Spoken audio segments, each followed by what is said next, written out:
Merci, Seigneur. Merci de nous donner ce cadeau précieux, Seigneur, qui est la paix avec toi. Une paix que le monde ne peut nous donner, une paix qui surpasse toute intelligence, une paix qui va au-delà des circonstances, qui peuvent être favorables ou non. Une paix qui vient de l'intérieur, une paix qui est éternelle, une paix qui est fondée, qui est établie. Seigneur, merci pour ce cadeau si précieux qu'on oublie bien souvent. Merci d'avoir donné un ancre pour notre âme. Merci de nous permettre d'être dans ce monde qui est déchu, qui est ballotté, mais de nous permettre d'être fermes, d'être stables, d'avoir une assurance, d'avoir un Dieu qui est fidèle à sa parole et qui est avec nous tous les jours jusqu'à la fin du monde. Un Dieu qui ne nous délaisse pas, qui ne nous abandonne pas. Un Dieu qui est toujours aussi près que le son de son nom. Merci Seigneur parce que tu ne tiens pas compte de nos erreurs et de notre passé pour déterminer notre futur. Merci Seigneur parce que tu es le Dieu de la deuxième, de la troisième, de la quatrième chance. Un Dieu de miséricorde. Un Dieu qui est toujours prêt à nous accueillir les bras ouverts chaque fois qu'on revient vers toi.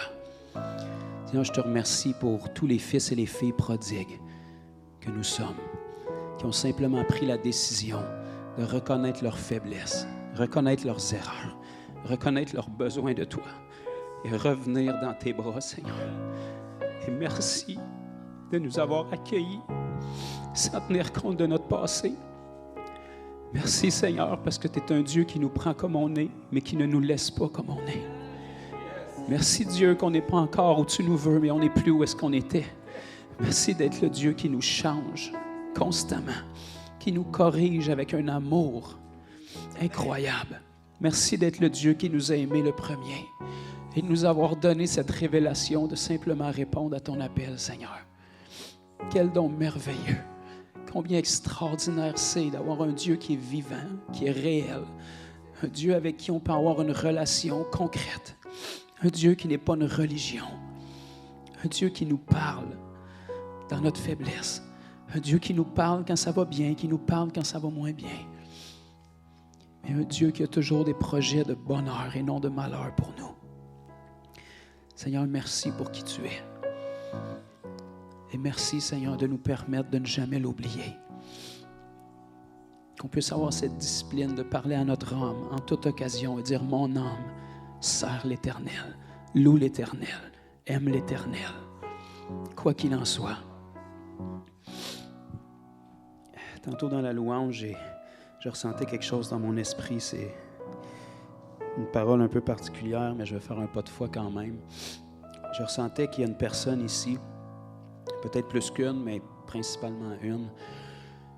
Dans votre enfance, vous aviez souvent des cauchemars qui venaient où est-ce que vous rêviez à des monstres, toutes sortes de trucs comme ça. Vous allez me dire, c'est peut-être large pour les enfants, il y a beaucoup d'enfants qui ont ça. Mais cette personne-là, ça apporte encore des problèmes dans votre vie. C'est comme s'il y a une porte où il y a quelque chose qui s'est incrusté dans votre vie. Peut-être à cause du climat familial qui était là dans votre enfance, mais vous traînez encore des problèmes, encore aujourd'hui dans votre vie adulte à cause de ça. Le Seigneur dit, c'est assez ce matin. Dans le nom de Jésus, je te prie, Seigneur, pour cette personne dans laquelle l'ennemi a eu accès. Tout ce qui a pu venir troubler l'enfance de cette personne-là, tout ce qui a pu avoir un accès au niveau de ses rêves, tout traumatisme, tout esprit de peur qui s'est logé dans sa vie, qui l'incapacite encore aujourd'hui dans sa vie adulte. Dans le nom de Jésus, maintenant, esprit mauvais, je brise ton pouvoir sur la vie de cette personne. Quitte-la maintenant dans le nom de Jésus. Je te prie, Seigneur, de toucher maintenant ses souvenirs, sa mémoire, tout traumatisme qui est là, tout esprit de peur, de crainte, tout ce qui l'a volé, dérobé dans sa vie à tous les niveaux, que ce soit au niveau relationnel, financier, amical. Je brise maintenant dans le nom de Jésus toute œuvre du diable sur la vie de cette personne-là. Le Seigneur Jésus te rend libre maintenant même, au nom de Jésus. Seigneur, je te prie de restaurer les années de sommeil qui lui ont été volées. Et que tu puisses visiter cette personne désormais dans des rêves, dans des songes, dans des visions. Et on détruit toute œuvre du diable, tout plan de l'ennemi sur cette personne. Au nom de Jésus. Amen.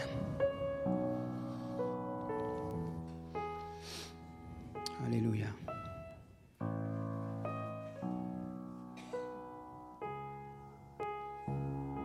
Je parle à toute personne qui est prise avec de l'anxiété maintenant. Tout esprit d'anxiété, peu importe ce qui te génère. Au nom de Jésus, tu n'as pas ta place dans leur vie. Je te commande maintenant de te détacher de leur vie. Quitte leurs pensées, tout ce qui te donne une porte d'accès dans leur vie. Je te brise maintenant. J'appelle la paix, le calme, et je commande à toute crainte, toute anxiété de quitter chaque personne qui est ici, chaque frère et sœur qui est présent. Sois libre au nom de Jésus maintenant.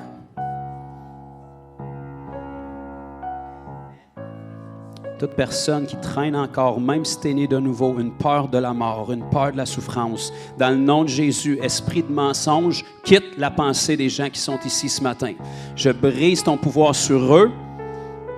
Tais-toi et quitte dans le nom de Jésus.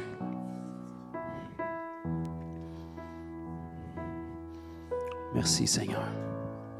Merci parce que ton désir, c'est qu'on meure heureux et rassasié de longs jours. Lorsque notre tâche est accomplie, lorsque notre mandat est rempli. Merci Dieu. Je vais juste patienter quelques minutes si le Seigneur a d'autres paroles. Alléluia.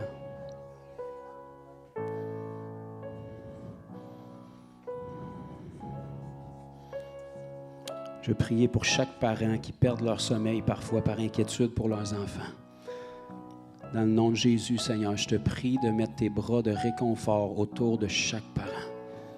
Que tout mensonge de l'ennemi qui leur fait croire que leurs enfants vont prendre des mauvaises routes, peu importe à quoi la situation ressemble en ce moment. Père, je te prie que tu puisses leur rappeler que la prière est une arme qui est infaillible. Les enfants de ceux qui t'appartiennent sont entre tes mains. On les place sous l'alliance et Seigneur, on te prie que tu fasses ton travail, peu importe le temps que ça prendra. Que toute inquiétude, toute anxiété, tout regret, tout remords qui peut venir assaillir les parents qui sont ici soit brisé maintenant. Tout joug, tout fardeau qui est là, je brise ça dans le nom de Jésus. Et Seigneur, je te prie de donner une paix qui surpasse toute intelligence aux parents, qui puissent se tenir fermes à la brèche dans la prière pour leurs enfants, dans leur témoignage de vie, Seigneur Dieu, et que tu puisses leur permettre de voir de leurs yeux l'œuvre glorieuse que tu vas faire avec eux. Que la vie, la destinée, le mandat, l'appel qu'il y a sur chacun de ces enfants puisse venir à un accomplissement, que l'ennemi n'en retranche rien.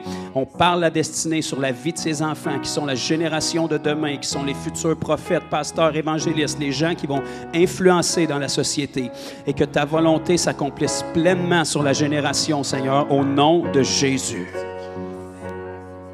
Seigneur, je te prie que tout ce que l'ennemi avait ciblé pour détruire, qui attaque la jeunesse, qui voit la pureté dans les enfants, qui tente de l'attaquer, de la pervertir, que tu puisses prendre ce que l'ennemi a ciblé en mal et que tu puisses le changer en bien, que tu utilises cette génération, Seigneur Dieu, dans leur jeunesse pour être tes pieds, tes mains, ta bouche, que tu puisses parler prophétiquement, Seigneur, à travers la bouche de ces jeunes-là, que tu puisses manifester des signes, des prodiges et des miracles en toute simplicité à travers eux, Seigneur, en sorte que tous vont savoir que ça ne peut pas venir de leur propre force, mais que c'est toi, Seigneur, qui a mis ton pied ici, qui a mis ta main sur eux et qui les utilise pour te glorifier.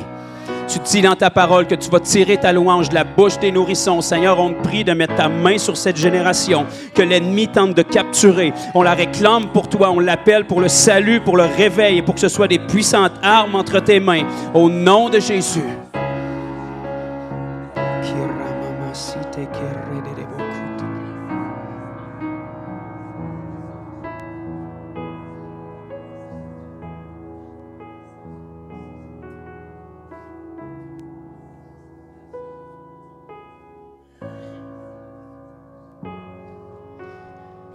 Alléluia. Merci, Seigneur. Pauvre diable. S'il savait dans quoi il s'est embarqué. Est-ce que vous êtes content d'être du côté du Seigneur Jésus?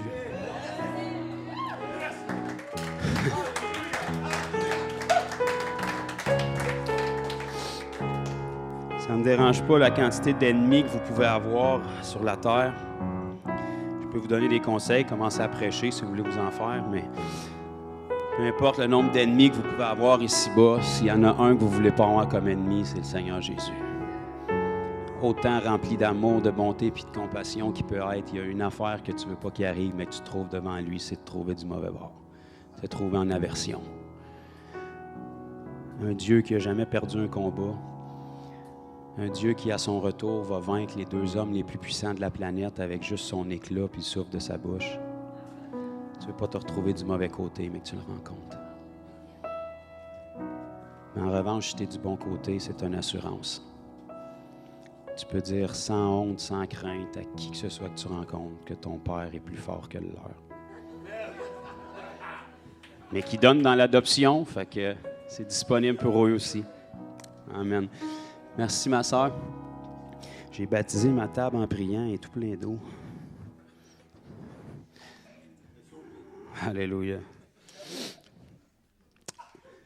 Merci. Hey, on peut lui dire merci mieux que ça.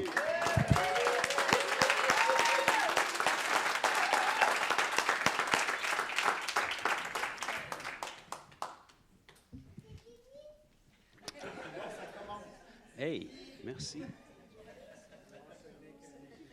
Alléluia. Ma sœur est tellement prévoyante.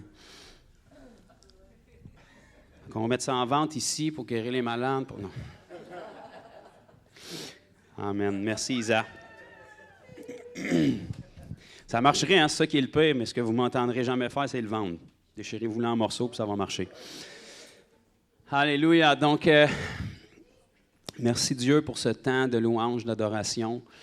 Merci à chacun de vous vraiment de déverser vos cœurs semaine après semaine. Puis vous savez, la louange, l'adoration, ce n'est pas une question de ici quand il y a de la musique. Vous êtes capable d'en mettre chez vous de la musique. Puis même s'il n'y a pas de musique, on est capable de louer et d'adorer le Seigneur quand même. C'est avant tout une disposition de cœur.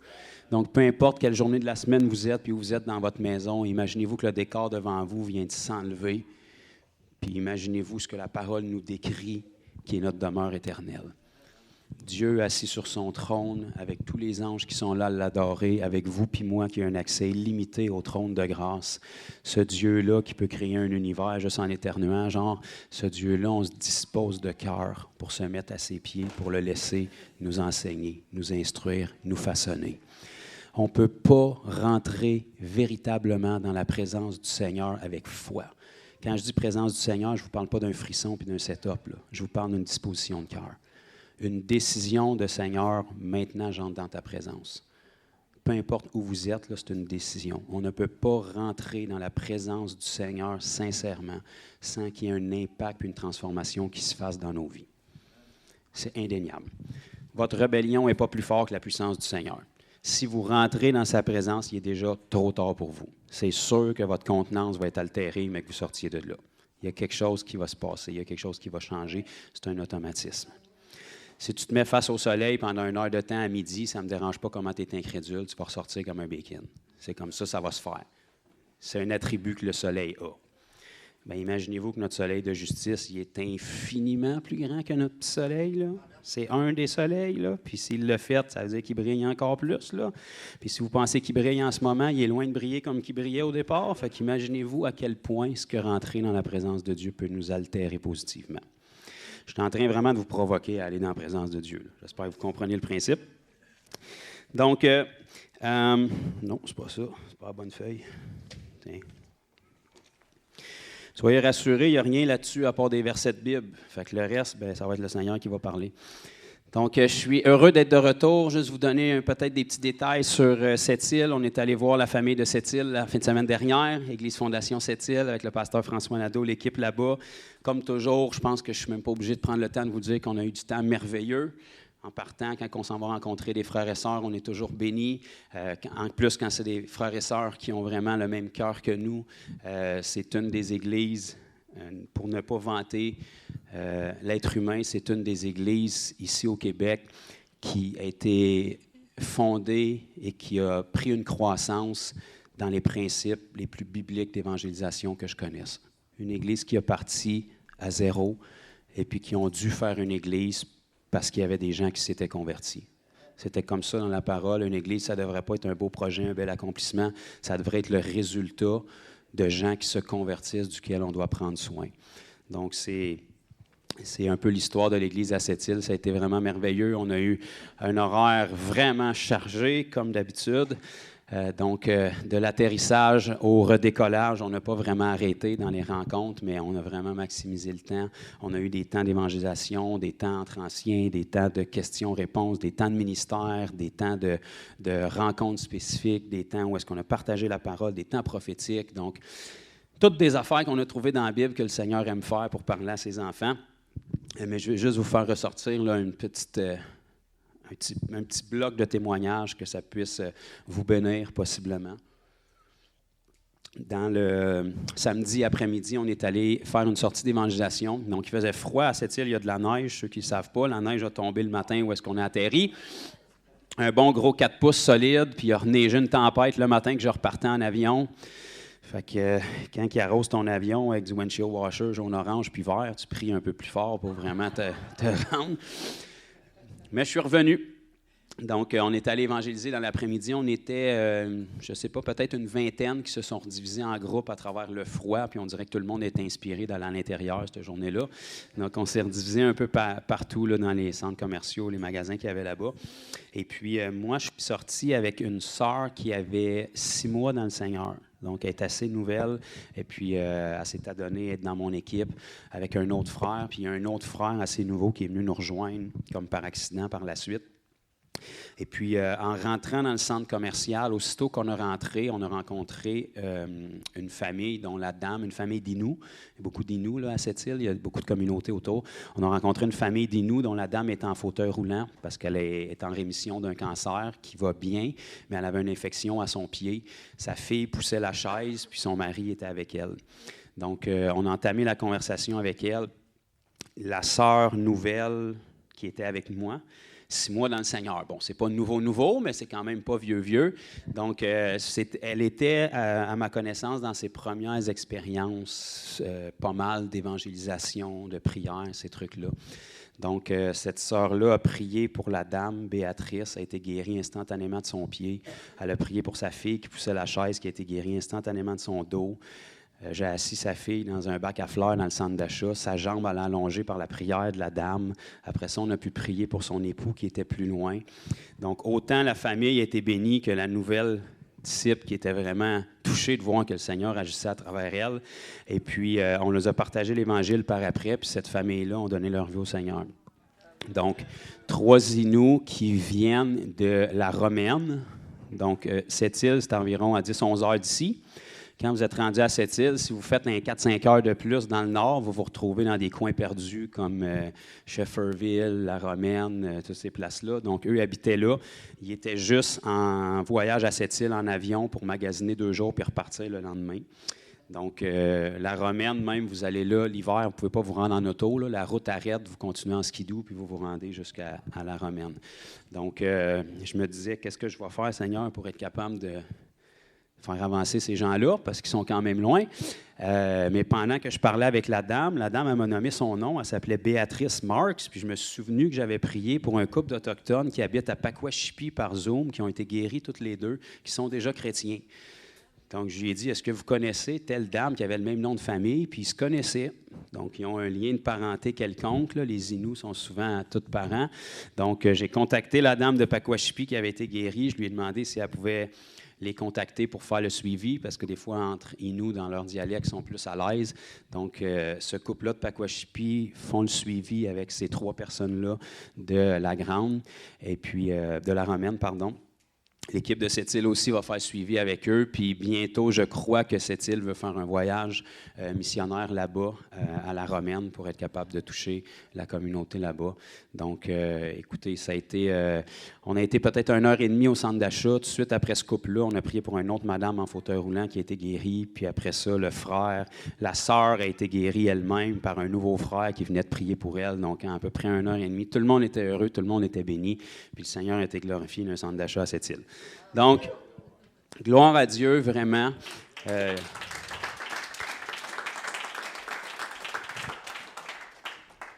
C'est beau de voir que l'évangélisation, autant c'est bénéfique pour les gens qui ne connaissent pas Christ, qui expérimentent des touches, des miracles, c'est tout aussi bénéfique, bien souvent, pour les frères et sœurs qui y sont impliqués. C'est assez rare que tu peux arriver en évangélisation avec tes problèmes puis repartir avec tes problèmes. Généralement, il faut qu'on te rappelle que tu avais des problèmes avant d'y aller, parce que même s'ils n'ont pas changé, tu t'en souviens plus après. Parce que tu te rends compte que les problèmes des autres sont souvent bien plus graves que les tiens, puis que la seule raison pourquoi tu pensais que tu avais des problèmes, c'est parce que tu as trop de temps libre et tu te regardes le nombril, mais finalement, quand tu réalises que tu as quelque chose à faire et que tu es moins oisif, tu as beaucoup moins de problèmes tout d'un coup. Donc, je rouvre une parenthèse, je ferme une parenthèse. Le Seigneur nous a donné une vie chrétienne pour qu'elle soit active. C'est pour ça que l'Église Fondation, c'est la vie chrétienne active. Parce que lorsqu'on est actif, on a beaucoup moins de temps de s'attarder à des choses qui sont inutiles. La raison pourquoi l'Église moderne fait tant de débats sur des doctrines, sur des positions, sur des chicanes entre frères et sœurs, c'est parce que le monde a trop de temps à perdre. Si tu remplis ton mandat d'enfant de Dieu, inévitablement, tu vas avoir des gens qui vont se convertir. Puis je vais te dire une affaire, quand les gens se convertissent, tu vas voir que l'horaire se remplit assez vite. Tu as 1 ou 2 nouveaux convertis à ta charge, puis tu vas voir que c'est demandant. Si chaque enfant de Dieu faisait son travail, puis il y aurait des gens qui ont besoin de s'occuper, il y aurait beaucoup moins de temps à perdre à critiquer que le pasteur les a pas assez souri, ou que la température n'était pas bonne dans l'église ce matin-là, ou que la réunion a duré trop longtemps. Ou... La raison pourquoi on s'attarde aux choses secondaires, c'est parce qu'on n'est pas assez chargé avec les choses qui sont prioritaires. Alléluia. Donc, ce matin, on va partager dans la parole de Dieu un principe fondamental, comme tout ce qu'on fait à l'Église Fondation, surtout quand on vient d'ouvrir, il faut mettre des fondements. Ça fait 11 ans que je suis à Christ. Ça fait presque 11 ans, mais on va dire, pour être conservateur, 10 ans de ministère que je fais. Ça fait 10 ans que je prêche un peu partout dans le Québec. Donc, imaginez-vous, en 10 ans, le nombre de messages que j'ai pu prêcher, là. J'ai prêché dans tous les setups possibles, que ce soit avec du monde sur la brosse, que ce soit avec du monde qui avait le joint dans la bouche, que ce soit dans une église, que ce soit dans une salle de bain. J'ai prêché le même message, peu importe où je vais, parce que le climat ne change rien au message. Ceci étant dit, en 10 ans de ministère, je peux compter, puis je ne veux pas me lier par mes paroles, mais honnêtement, je pense que je peux compter sur les doigts d'une main le nombre de fois où j'ai partagé un message plus d'une fois. En 10 ans. C'est tout le temps dans la Bible, mais il y a beaucoup de messages dans la Bible. C'est tout le temps un peu, surtout dans les 10 dernières années, parce que j'avais un mandat spécifique du Seigneur, c'est tout le temps un peu la même ligne directrice, mais avec plein de versets différents pour annoncer la même chose, dans le but que si un chrétien ne comprend pas un verset, bien, il comprenne les 120 autres qui disent la même affaire. Mais j'ai très rarement prêché 2 fois le même message. Sauf ce que je vais vous partager ce matin. Donc, le message que je vais vous partager ce matin, ça doit être celui que j'ai prêché le plus souvent. Puis là, on ne parle pas d'une centaine de fois. Mais juste ici à l'Église, ça va être la 3e fois que je vais l'apporter en 6 mois d'existence. Pourquoi? Parce que ça a de l'importance.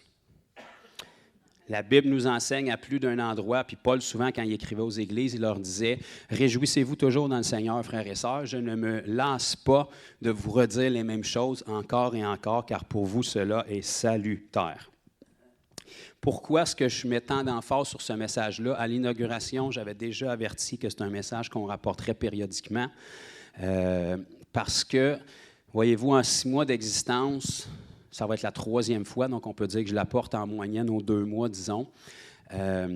Entre chaque 2 mois que je vais l'apporter, disons, la majorité, sinon la quasi-totalité des problèmes qu'on peut avoir dans une église, il aurait été réglé si ça avait été appliqué. Fait qu'on se serait sauvé des pépins.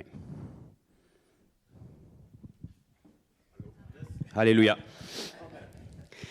Le pasteur de probablement une des plus grandes églises au monde, qui est en Chine, qui compte beaucoup de millions de membres, à ce qu'on m'a dit, il y a un principe que si tu veux être capable d'avoir une rencontre avec lui, c'est simple, tu te mets en jeûne puis en prière 3 semaines avant d'avoir ta rencontre.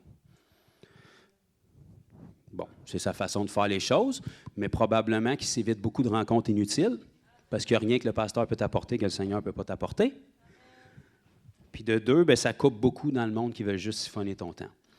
Ceci étant dit, bien que le jeûne et la prière sont extraordinaires et que je vous encourage, il y a des principes bibliques qui sont très importants pour qu'un chrétien soit en santé. Et si ces principes-là sont appliqués, ils ne sont pas compliqués, ils sont très, très simples. Mais ce n'est pas parce que c'est simple que c'est facile. Parce que tout ce qui demande une application demande de la discipline.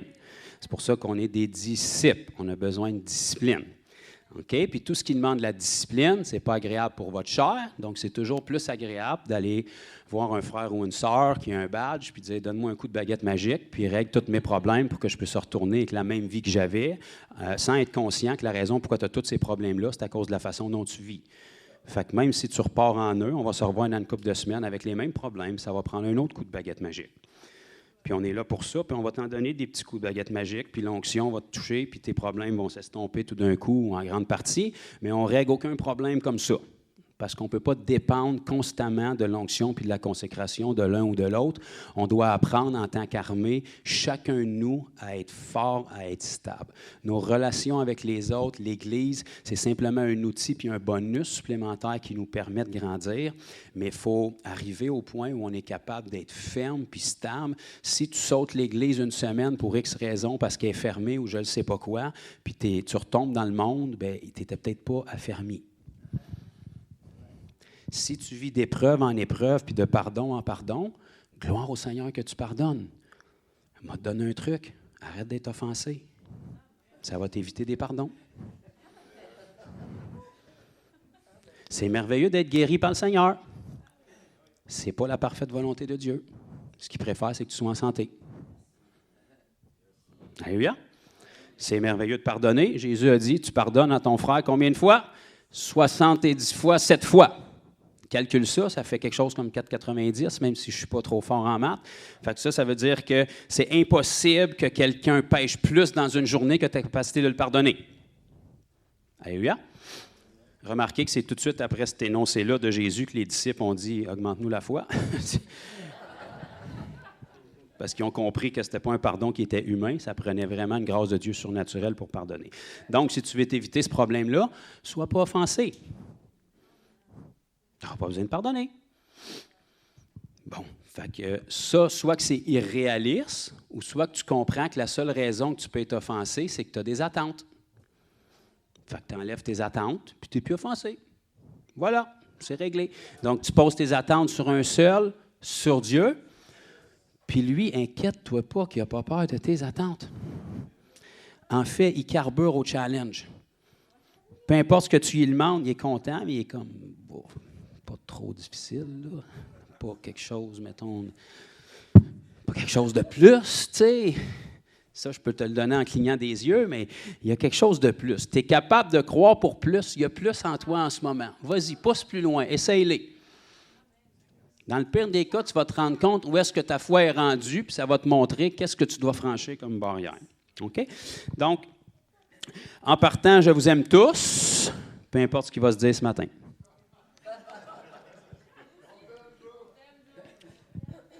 Toutes les gens qui sont en ligne, je ne vous connais pas, je vous aime aussi, parce que c'est un commandement du Seigneur.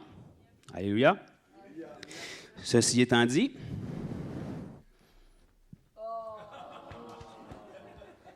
merci mon frère. Je prends le temps vraiment, puis j'apporterai peut-être des enseignements là-dessus éventuellement.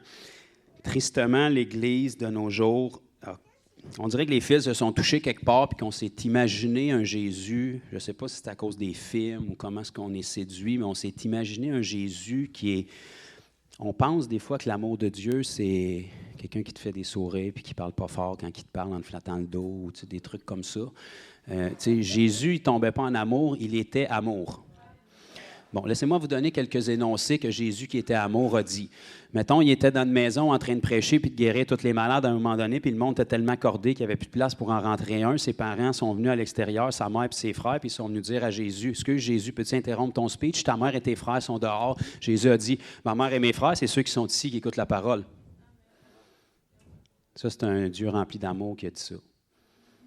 Aujourd'hui, on le prendrait en consultation, on le suspendrait de son ministère, on dirait Jésus. Regarde, ton grand savoir t'a fait perdre la tête, et puis là, tu es parti sur une dérape. Là. Ne sais-tu pas qu'on doit prendre premièrement soin de notre famille, sinon on est pire qu'un infidèle? Jésus dirait, oui, je le sais, c'est ma parole, c'est moi qui l'ai écrit. Qu'est-ce qu'il est en train de dire? Ma mère et mes frères, c'est ceux qui écoutent ma parole. Donc, si ma mère et mes frères ne sont pas ici, de toute évidence, c'est parce que c'est ça. Même si c'est ma mère, puis que je l'aime, puis que c'est mes frères, puis que je les aime dans le naturel, Ça va prendre un petit bout avant qu'il se convertisse. Ça va se passer entre ma résurrection puis mon retour dans la chambre haute par le Saint-Esprit. Parce que vous remarquerez que quand les 120 se sont retrouvés dans la chambre haute, la Bible nous spécifie qu'il y avait la mère de Jésus et ses frères. Donc, pourtant, ils ne croyaient pas à lui dans les évangiles, mais en attente dans la chambre haute, il était là. Donc, tout ça pour vous dire que Jésus est rempli d'amour, mais que l'amour, c'est très militaire parfois. Et l'amour, ce n'est pas dans la façon dont tu véhicules quelque chose, c'est dans le motif qui est derrière. Peu importe qu'est-ce que quelqu'un va te dire, si c'est ancré dans un motif pour ton bien et que la personne est prête à donner sa vie pour toi, peu importe comment tu vas le recevoir, c'est de l'amour.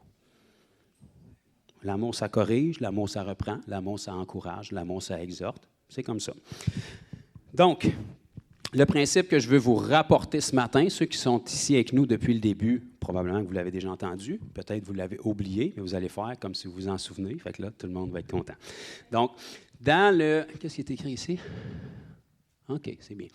Dans le naturel, on va faire des parallèles ce matin. Jésus parlait en parabole pour aider les gens à comprendre. Donc, dans le naturel, ça ne me dérange pas. Vous êtes qui, de où est-ce que vous venez, votre âge, votre sexe. Il y en a beaucoup plus aujourd'hui qu'il y en avait des sexes, là, apparemment. Mais bon, peu importe votre arrière-plan, l'être humain est l'être humain. Donc, la différence entre une race et une autre est mineure. C'est un être humain pareil, il a les mêmes organes, même si la couleur de peau, de cheveux, de yeux change. C'est le même être humain et tous les êtres humains existent par un fonctionnement simple, ça ne me dérange pas, t'es qui. L'être humain, pour être capable de vivre, de survivre et d'être en santé et de se développer, parce qu'on n'est pas pour rester à la couche toute notre vie. Mon petit qui est au sein de ma femme, c'est adorable. Si je le vois là à 30 ans, ça se peut qu'il y ait une correction. C'est plus adorable. C'est malsain, c'est désagréable, puis ça révèle un handicap. Alléluia? OK, je sais être sûr à quelle communauté je parle. Donc, il faut qu'il y ait une croissance. On arrive comme qu'on arrive, mais on progresse. Donc, tous les êtres humains, dans leur corps physique, ont besoin essentiellement de 3 points fondamentaux, qui est de la nourriture, du repos et de l'activité. Là, on pourrait détailler ça puis découper ça, là, mais généralement, globalement, ça ne me dérange pas, vous êtes qui? Tout le monde a besoin de manger.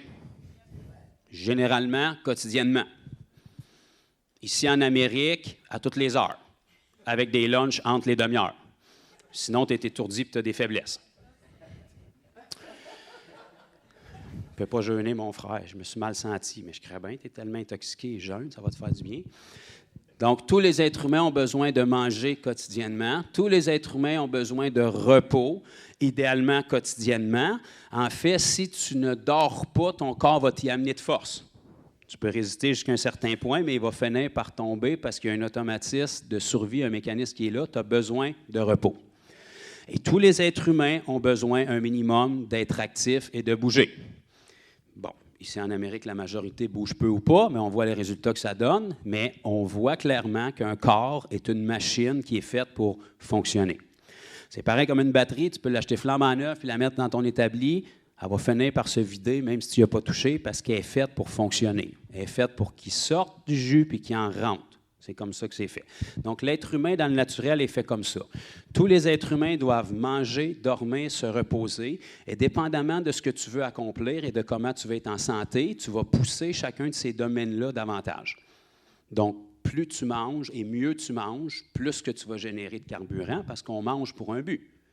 Souvent, ce n'est pas le bon but, mais en réalité, on est censé manger pour que notre corps transforme ça en énergie pour qu'on puisse accomplir quelque chose. On est censé être comme ça.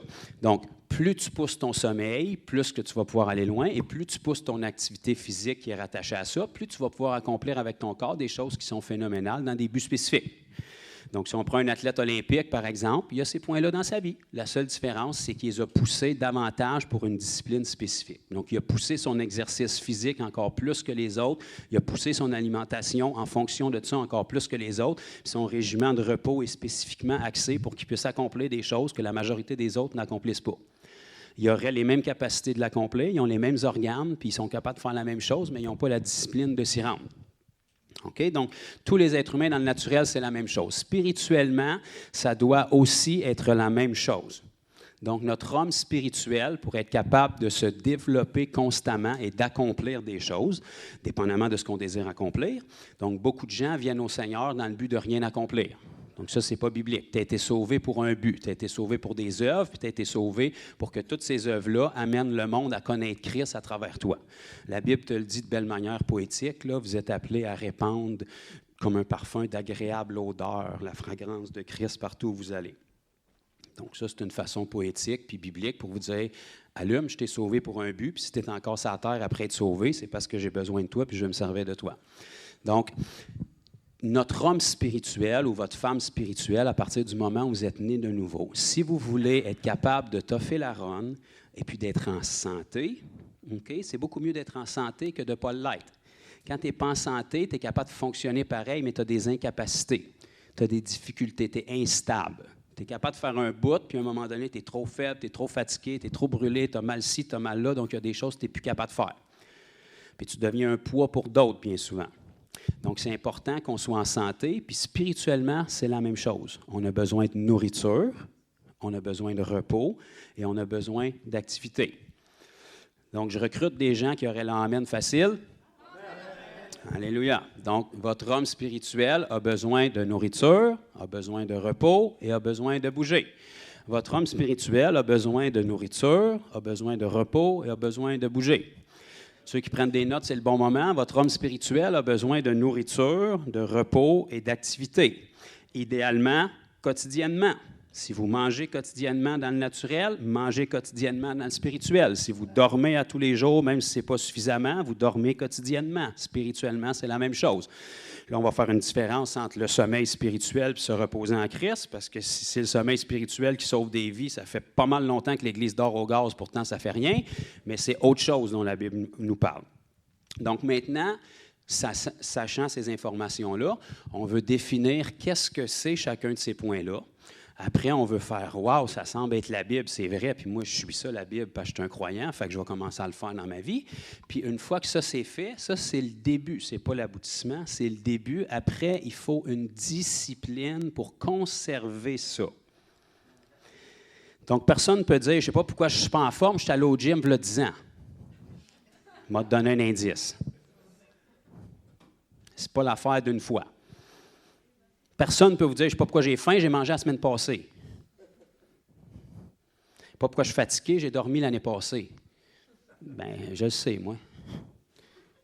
On est une machine qui fonctionne constamment, on a des choses à accomplir constamment, donc on doit répéter ce cycle-là constamment pour être fonctionnel. Et c'est en se disciplinant dans ces choses-là qu'on va construire quelque chose. La vie, ce n'est pas une journée, puis on recommence. Puis on recommence, puis on recommence. Puis c'est tout le temps en eux. On construit quelque chose. Notre hier est une marche qu'on a construit, un fondement pour aboutir à quelque chose qu'on ne peut pas arriver du jour au lendemain. Mais si tu repars en eux à tous les jours, puis à tous les semaines, puis tout est démoli, mais tu vis ta vie où est-ce que tu es brûlé complètement, puis tu n'as rien accompli. Tu construis sur rien. Notre marche chrétienne est censée d'être pour accomplir quelque chose.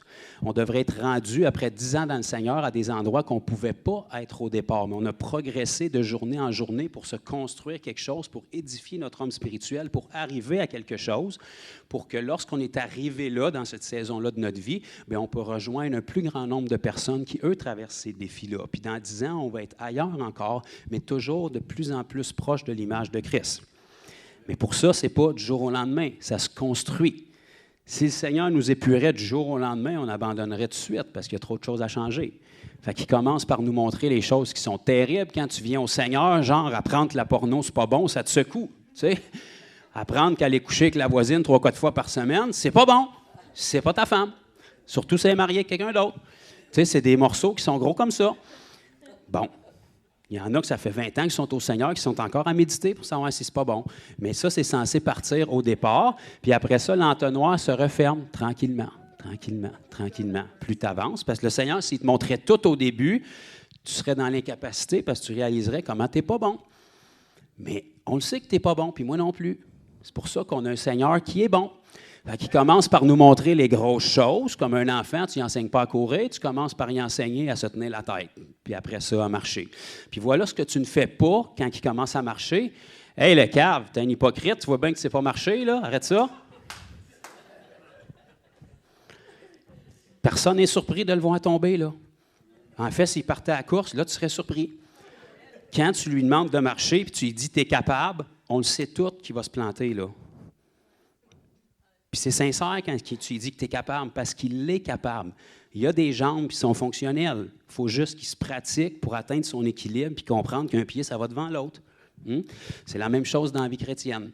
Donc, on a besoin de progresser puis de commencer quelque part. C'est pas mal de tomber tant que tu tombes vers Christ. Un enfant qui tombe vers ses parents, son père va le relever avec plaisir. Un enfant qui tombe, qui se met en crise puis qui roule jusqu'à dehors en disant « je ne ferai rien dans la vie », ça, c'est inquiétant. C'est normal quand il tombe que ses parents le prennent pour le relever parce qu'il tombe vers eux en marchant vers eux. Ce n'est pas parce qu'il ne veut pas, c'est parce qu'il n'est pas rendu là.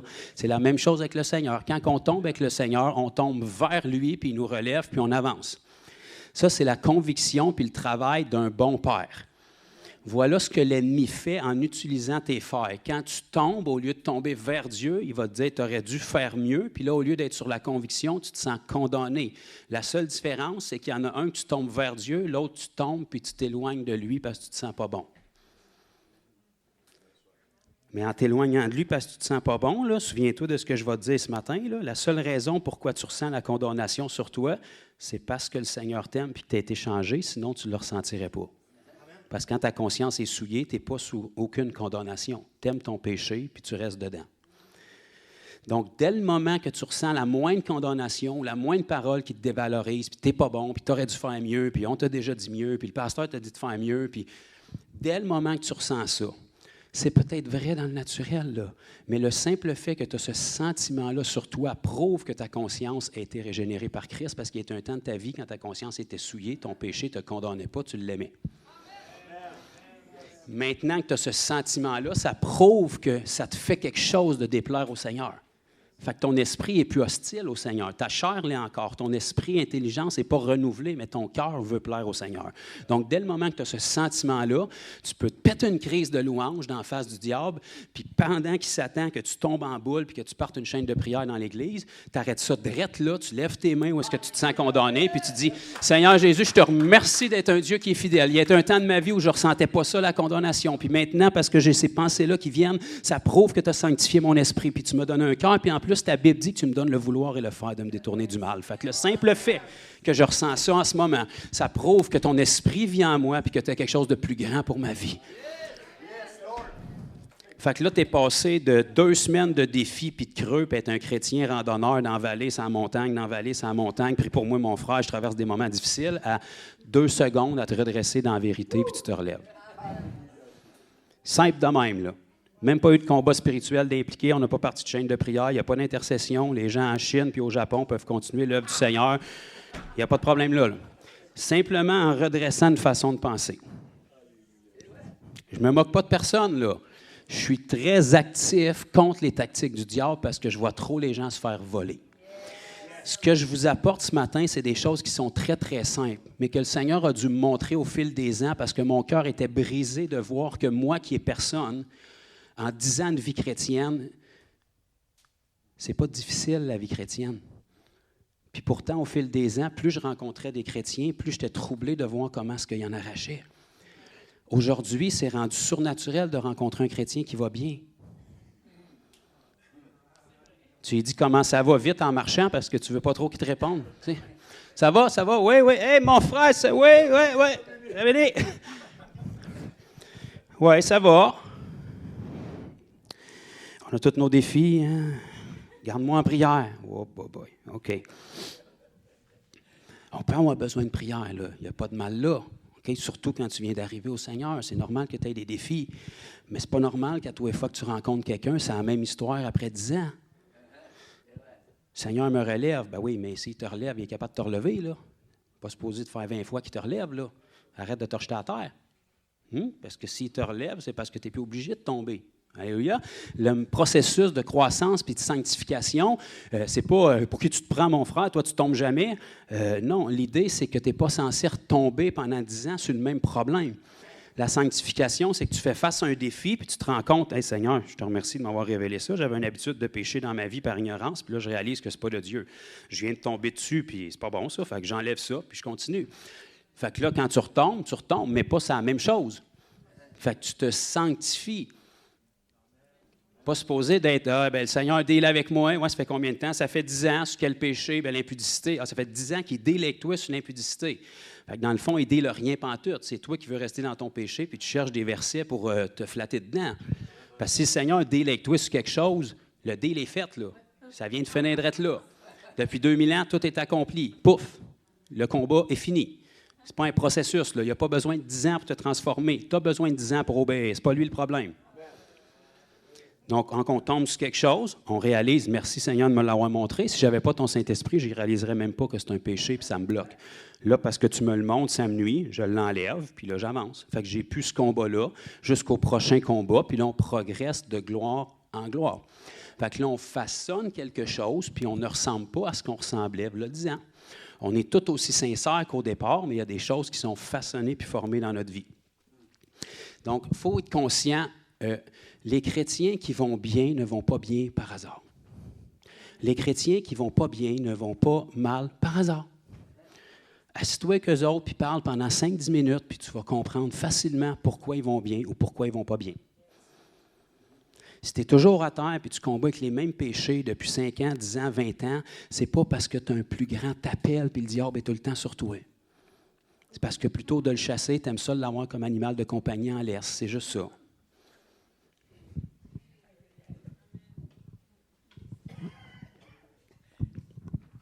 Si tu as quelqu'un dans ton entourage qui est un modèle de foi pour toi et qui va bien, prends le temps de t'asseoir avec puis écoute-les parler sur sa relation avec le Seigneur au quotidien, semaine après semaine puis mois après mois. Puis ça ne me dérange pas, il est qui. S'il va bien sur du moyen-long terme, tu vas retrouver ces pratiques-là dans sa vie. Ça va être quelqu'un qui se nourrit quotidiennement, spirituellement. Ça va être quelqu'un qui passe du temps de repos avec le Seigneur quotidiennement. Puis ça va être quelqu'un qui fait quelque chose avec sa foi. Peu importe à quel niveau, il va avoir ces principes-là dans sa vie. Si quelqu'un ne va pas bien, puis il y a toujours les pires problèmes du monde, assis-toi avec, prends le temps de parler avec, puis tu vas te rendre compte que ça griche. Plus j'avançais dans la vie chrétienne, puis je me disais, c'est tellement extraordinaire la vie avec toi, Seigneur, puis plus je rencontrais du monde qui en arrachait, en fait, je rencontrais personne qui allait bien. Bon, je sais que ça fait partie du ministère parce qu'on n'a jamais la version qui va bien. On a toujours la version brisée qui vient vers toi comme si tu étais le sauveur du monde. Il faut que tu aies réponse à tous leurs problèmes. Il faut que ça soit une réponse instantanée. Hein? Ce n'est pas retourne faire ce que j'ai fait depuis 10 ans, c'est change ma vie tout de suite que j'ai rien à faire, la majorité du temps. Mais plus j'avançais puis que je voyais les gens qui n'allaient pas bien, j'étais attristé. J'ai dit, Seigneur, ils ont le même Jésus que moi, là. Ils ont le même salut que moi, ils ont la même Bible que moi. J'ai rien de plus. En fait, ils ont sûrement beaucoup plus que moi. Pourquoi moi je vais bien avec toi? Pourquoi je suis excité? Pourquoi je suis heureux? Pourquoi je n'ai pas peur du lendemain, mais je suis content, même dans l'épreuve? Puis en jasant avec eux, tu te rends compte. Ah, ça fait 10 ans que tu es au Seigneur. Oui, ça fait 10 ans que je suis au Seigneur. Ah, c'est le fun, hein? Hey, mais moi, ça fait 10 ans que tu es au Seigneur. Oui, ça fait 9-10 ans que j'ai rencontré le Seigneur. Ah, OK. Puis j'ai pas. Moi, je n'ai pas fini mon Nouveau Testament encore, là, mais j'ai quelques livres dans l'Ancien que j'ai lus.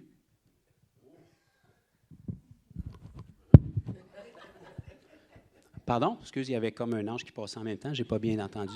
Donc, ça fait 10 ans, donc 365 jours fois 10, 3650 jours que tu es au Seigneur. OK? Ton Nouveau Testament, Matthieu jusqu'à l'Apocalypse. Tu n'as pas terminé. OK? Pourquoi? Ça ne me dérange pas l'excuse que tu as, là. Il n'y en a pas d'excuse, là. C'est pas normal, là. Si tu as mangé 3 croûtes de pain en 10 ans, c'est sûr que le diable n'a pas une grosse jambette à te faire pour que tu plantes, là. Tu t'enfarges d'un crack du trottoir, là. Il n'y a même pas de combat spirituel impliqué, là.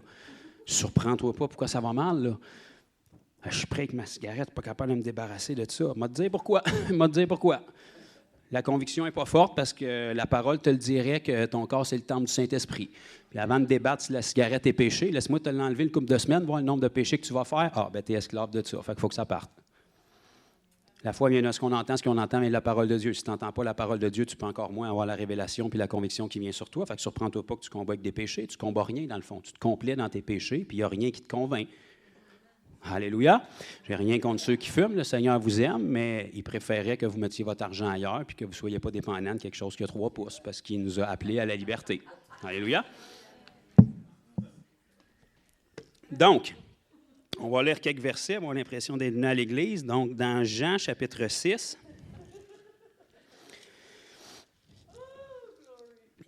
Certains, glory. Donc là, on se souvient les 3 points qu'on a besoin pour être en santé spirituellement. C'est quoi? Vous avez le droit d'être impliqué. Premièrement, on doit se nourrir. Merci, ma sœur Dominique. Ton acuité d'esprit me touche vraiment. Donc, on doit aussi se reposer et on doit aussi être à l'action. Voilà. Donc, dans votre quotidien, même si vous n'êtes pas un grand sportif, la majorité d'entre vous, vous avez un travail. Donc, vous bougez, vous marchez. Je vous mets au défi juste de rester assis sur une chaise pendant 2 jours. Probablement que vous allez commencer à avoir des plaies de lit déjà, là. Tu sais, vous n'êtes pas fait pour ça. Même si vous n'êtes pas super actif, votre corps bouge un minimum, ne serait-ce que pour vous rendre au frigidaire puis revenir vous effoirer sur votre divan. Hein? En mettant de la Bible audio pour ne pas être obligé de la lire, tu sais. Mais vous faites quelque chose, au moins un minimum. Hein? Mais vous vous rendez compte, quand vous allez voir votre médecin, vous embarquez sur votre balance, qu'il y a une négligence. Bon. Fait que, si on veut être capable d'être en santé, qu'on veut s'éviter d'avoir mal partout, qu'on veut s'éviter de ne pas voir les chiffres sur la balance quand on regarde parce que le poids est mal centré, bien, on fait quelque chose et puis ça va être bénéfique pour nous. On le sait tout. On ne le fait pas tout, mais on le sait tout. On comprend ce principe-là. Maintenant, spirituellement, c'est la même chose. Donc, comme dans tout, ce qui va nous aider à avoir une discipline dans tout, que ce soit dans le naturel ou dans le spirituel, ce qui aide un être humain à avoir une discipline, en fait, la seule chose qui va motiver un être humain à avoir une discipline, c'est quand il y a un but ou un objectif. Un être humain ne pourra jamais accomplir quelque chose de plus grand que ce qu'il visualise. Aucun accomplissement n'est fait sans avoir préalablement été imaginé puis visualisé. Les païens ont compris ça, mais c'est un principe spirituel. La Bible nous enseigne tel un homme pense, tel il est. Si tu peux l'imaginer, tu peux l'accomplir. C'est une question de temps. C'est impossible jusqu'à temps que quelqu'un fasse, puis aussitôt que quelqu'un l'a fait, ça devient comme plus simple, puis on va plus loin. Pourquoi? Parce que si quelqu'un a réussi à se rendre là, toi, tu peux t'imaginer plus, puis tu vas te rendre. Hein? Parce que tout commence dans la pensée. Donc, dans Jean chapitre 6, à partir du verset, on pourrait lire à partir de Genèse 1, mais on va commencer à partir du verset 47. Donc, Jésus disait ici, « En vérité, donc sachant que Jésus ne disait que la vérité tout le temps, s'il est obligé de rajouter 2 fois en vérité, d'après moi, il est sérieux dans l'histoire, « Je vous le dis, celui qui croit en moi a la vie éternelle. » Merveilleux, ça ne devrait pas être une révélation pour nous, on l'a vécu. Jésus disait, « Je suis le pain de vie. Vos pères ont mangé la manne dans le désert et ils sont morts. » C'était très bon de la manne, puis c'était très glorieux, mais ils sont morts quand même. C'était un présage puis une image dans l'Ancien Testament de Jésus qui devait venir. Donc, la manne dans le désert, il appelait ça le pain qui descendait du ciel. Et c'était une image du pain qui descendrait du ciel, qui est maintenant Jésus. Donc, je suis le pain de vie. Vos pères ont mangé la manne dans le désert et ils sont morts. C'est ici le pain qui descend du ciel. Donc, la manne dans l'Ancien Testament, c'est une image de ça, mais Jésus, lui, est maintenant le pain qui est descendu du ciel, afin que celui qui en mange ne meure point. C'est pour ça qu'au verset d'avant, il nous disait que si on croit en lui, on a la vie éternelle. Donc, manger le pain, c'est croire en lui, qui nous donne la vie éternelle. Croire en lui, c'est pas croire qu'il existe. Ça, c'est notre version occidentale de croire. Okay? Le diable puis les démons croient qu'il existe, croient qu'il est Seigneur, croient qu'il est mort, croient qu'il est ressuscité. Vous n'en verrez pas au ciel. C'est pas ça de la foi. Moi, je crois que Hitler a existé. Je ne crois pas du tout en Hitler. Comprenez-vous la différence? Être conscient de son existence ne veut pas dire qu'on se place sous sa doctrine et sa position de voir les choses. On peut croire que Jésus existe sans être prêt à se placer sous la seigneurie de Jésus. Parce qu'on n'a pas de problème à accepter le côté sauveur de Jésus, mais la majorité des gens ne veulent pas le côté Seigneur. Le problème, c'est que Jésus est Seigneur et Sauveur. Tu ne peux pas prendre ce que tu veux, parce que c'est impossible qu'il soit Sauveur s'il n'est pas Seigneur, parce que ce qui lui permet d'être Sauveur, c'est qu'il est Seigneur. Alléluia. Donc, Jésus dit, « Je suis le pain vivant qui est descendu du ciel. » Tu sais, il n'y a comme pas de marge d'erreur, là, c'est clair. Si quelqu'un mange de ce pain, il vivra éternellement. Et le pain que je donnerai, c'est ma chair que je donnerai pour la vie du monde. Là, il commençait à serrer la vis un peu parce qu'il voulait faire un peu de ménage dans son crowd. Là-dessus, les Juifs disputaient entre eux. Évidemment, chaque fois qu'ils ouvraient la bouche, il y avait des disputes. Comment peut-il nous donner sa chair à manger? Jésus leur dit, puis là, il renchérit encore plus, en vérité, je vous le dis, si vous ne mangez pas la chair du Fils de l'homme et si vous ne buvez pas son sang, vous n'avez point la vie en vous-même. Jésus était très conscient en disant ça que personne là pouvait le comprendre parce que dans l'Ancienne Alliance, avec la tradition juive, tu ne pouvais pas dire quelque chose comme ça. Pourtant, Jésus l'a dit, puis il renchérissait à mesure qu'il était confus. Pour un but spécifique. Celui qui mange ma chair et qui boit mon sang, on dirait qu'il rétorque un peu, là, dans le but vraiment de faire fâcher les derniers followers qu'il y avait. Celui qui mange ma chair et qui boit mon sang a la vie éternelle et je le ressusciterai au dernier jour, car ma chair est vraiment une nourriture et mon sang est vraiment un breuvage. Et là, on pourrait continuer à lire et quand l'énoncé va se terminer, vous allez voir que la grande majorité de ses followers se sont poussés. Puis c'était le but. Pourquoi? Parce que ce n'est pas parce que tu me suis que tu es avec moi. La Bible dit qu'ils sont sortis des nôtres parce qu'ils n'ont jamais été des nôtres. Ils peuvent être là présents, mais ils ne sont pas du tout de cœur là. Ils n'ont pas du tout la même vision, ils n'ont pas les mêmes motifs, ils n'ont pas la même perspective. Donc ici, Jésus savait très bien que ses auditeurs ne pourraient pas accepter ça dans la chair. Pourtant, il le dit quand même parce qu'il voulait amener ses disciples et les gens qui le suivent à un autre niveau de dispo-là. Il voulait les amener au niveau où c'est correct de me suivre quand vous arrivez à saisir. Il ne comprenait jamais ce que Jésus disait parce qu'il parlait en parabole. Fait qu'il le prenait tout seul puis il disait « Jésus, ça ne te fait-tu rien de nous donner quelques index sur ce que tu viens de dire, pas qu'on ait l'air des épées devant tout le monde parce que nous, on te suit et on ne comprend pas plus que le monde ce que tu dis. » Fait que Jésus prenait le temps de leur expliquer les paraboles. Donc là, Jésus voulait les amener au point où on va voir ceux qui sont prêts à me suivre, non pas parce qu'ils comprennent ce que je leur demande, mais qui sont prêts à me suivre parce qu'ils reconnaissent qui je suis. Donc, avec un énoncé comme ça, il pouvait s'assurer que tous les Juifs qui étaient là ne pouvaient pas comprendre et accepter ce que Jésus est en train de dire. Mais il y en a un qui s'appelle Pierre qui a dit « Les paroles que tu nous dis sont très dures à entendre. » Ça, c'était sa version polie devant Jésus, parce que ça faisait 10-15 minutes qu'il jasait avec les autres en train de dire, d'après moi, il est viré sur le top, on l'a perdu. Puis là, nous autres, on a tout abandonné pour le suivre. Puis si le disciple est accompli comme son maître partout où est-ce qu'il rentre, les scribes veulent le tuer. Fait que d'après moi, il ne nous en reste pas long, nous autres non plus. Mais devant Jésus, il est allé plus gentil. Jésus, les paroles que tu nous donnes sont très difficiles à entendre, frère Jésus. Mais où irions-nous? C'est toi qui es parole de la vie. On ne comprend pas, puis ça ne fait pas de sens. Mais même si on ne comprend pas, on te connaît toi. Puis on sait qu'on a vu, puis on a vécu plus avec toi en quelques semaines, puis en quelques mois que dans toute notre vie.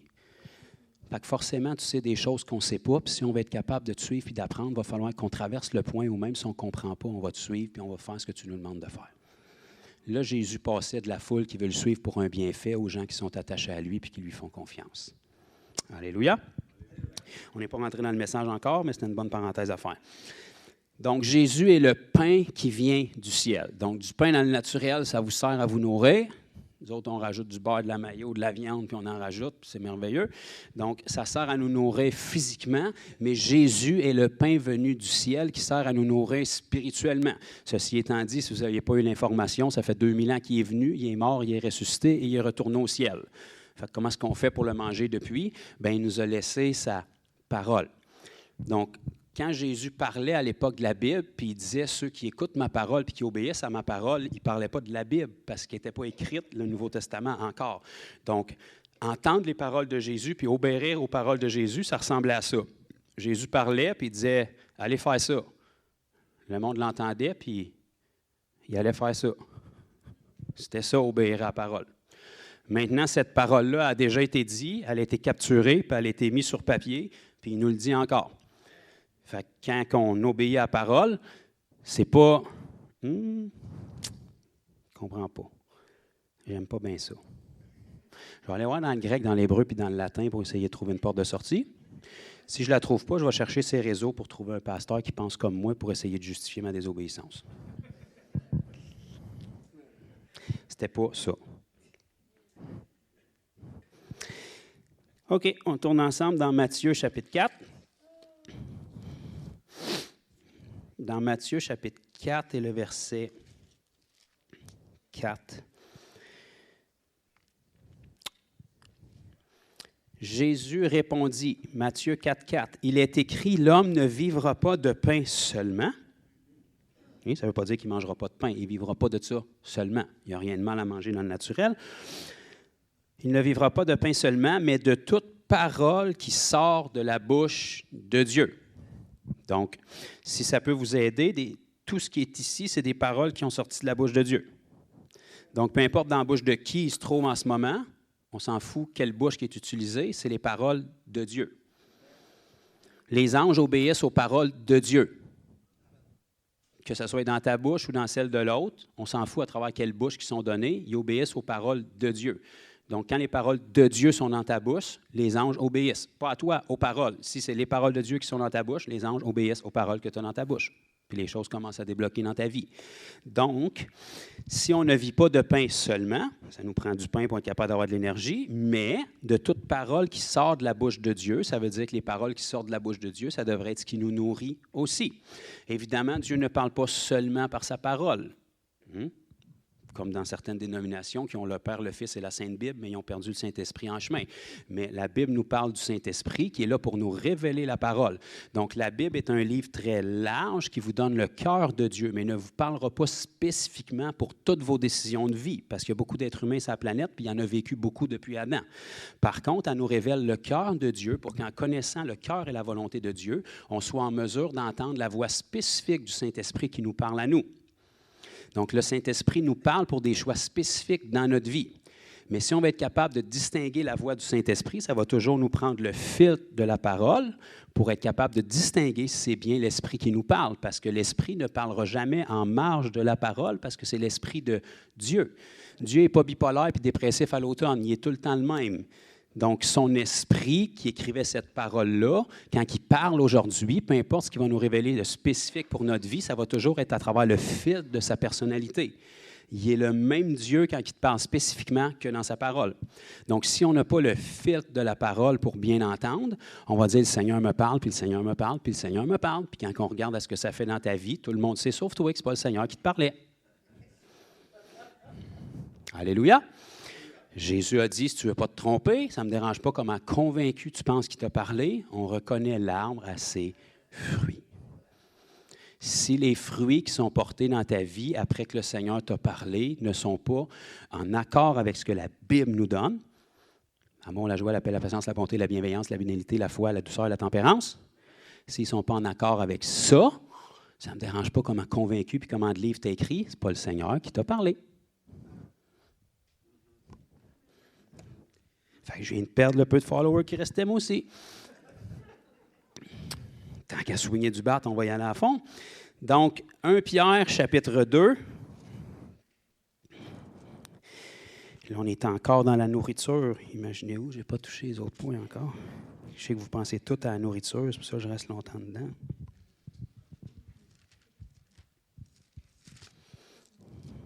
Donc, 1 Pierre, chapitre 2 et le verset 2.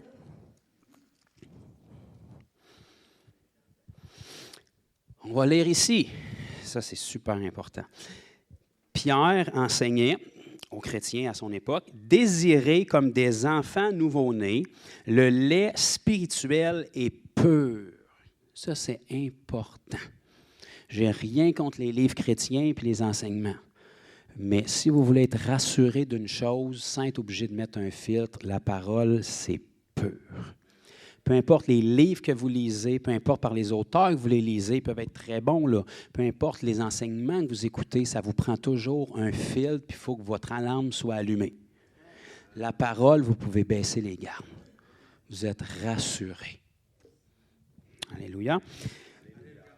Désirez comme des enfants nouveau-nés le lait spirituel et pur, afin que par lui vous croissiez pour le salut. Donc, on ne parle pas de stagnance, on a un temps pour être nouveau-né, mais on doit croître. Tous les bébés de la planète commencent avec du lait. Sauf moi, c'était du coke parce que le lait ne passait pas, mais vous voyez les résultats aujourd'hui. Mais normalement, un bébé commence avec du lait. Et le lait te donne une croissance pour arriver à autre chose. Vous Voyez-vous, j'en buvais pas quand j'étais jeune, j'adore le lait aujourd'hui. Il y a des gens qui vont boire du lait toute leur vie, mais tu ne peux pas rester seulement qu'au lait. Parce que là, un moment donné, il va y avoir des lacunes qui vont se faire, il va y avoir des carences qui vont se faire. Si vous avez goûté que le Seigneur est bon, donc la parole, Pierre nous enseigne ici que c'est le lait.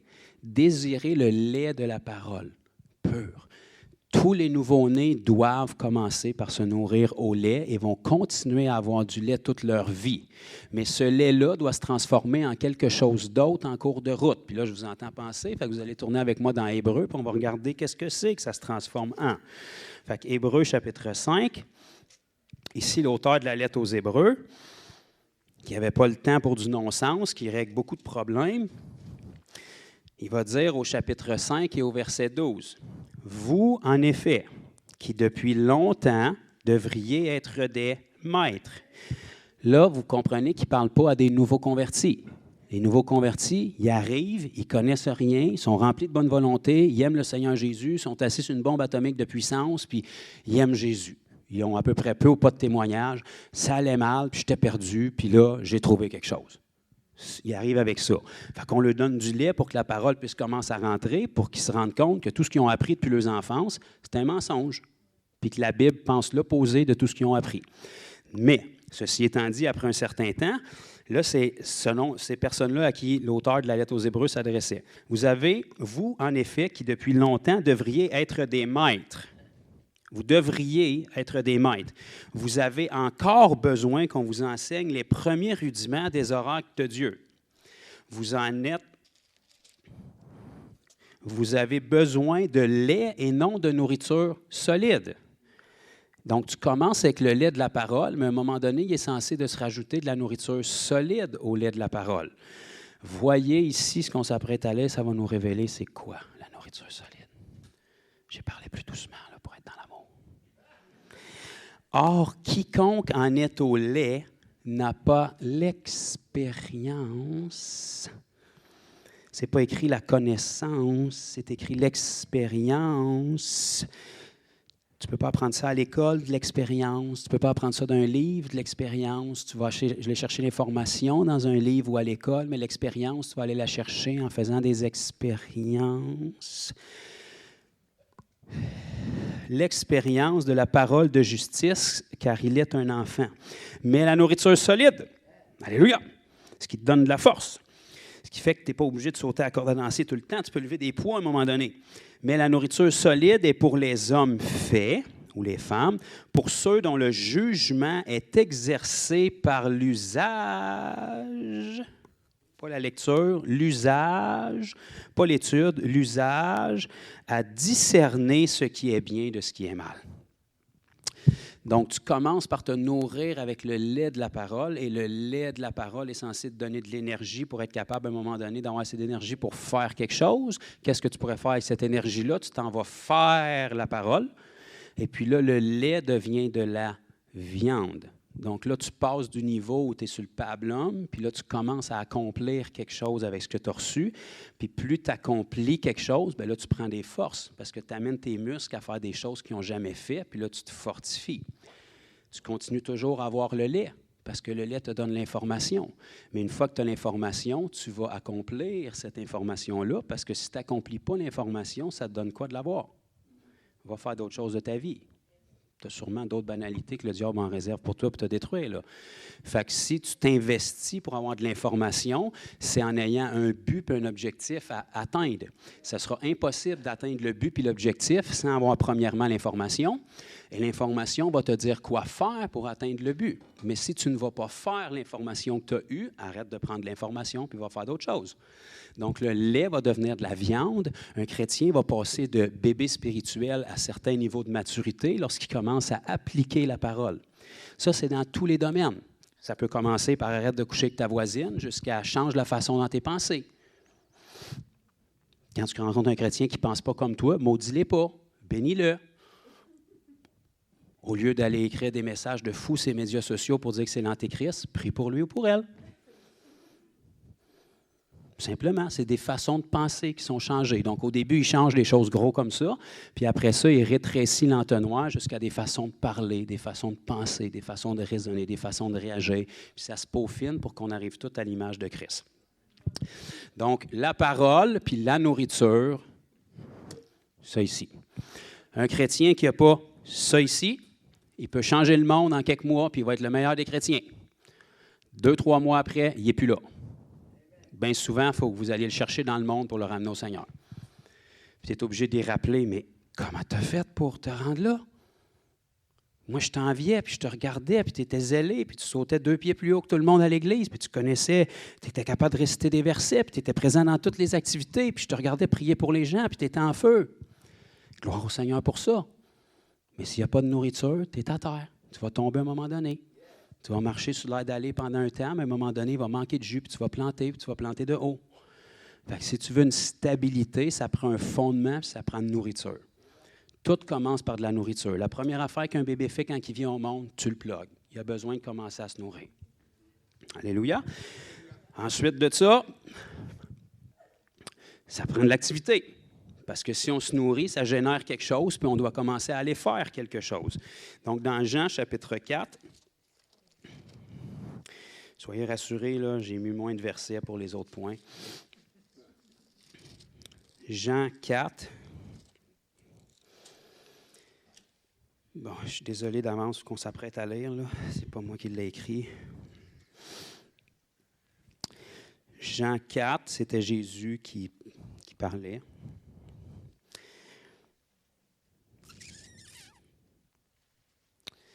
Commençons peut-être au verset 31, juste pour se mettre un contexte actuel, pour que vous voyez que les disciples n'étaient pas différents de nous autres.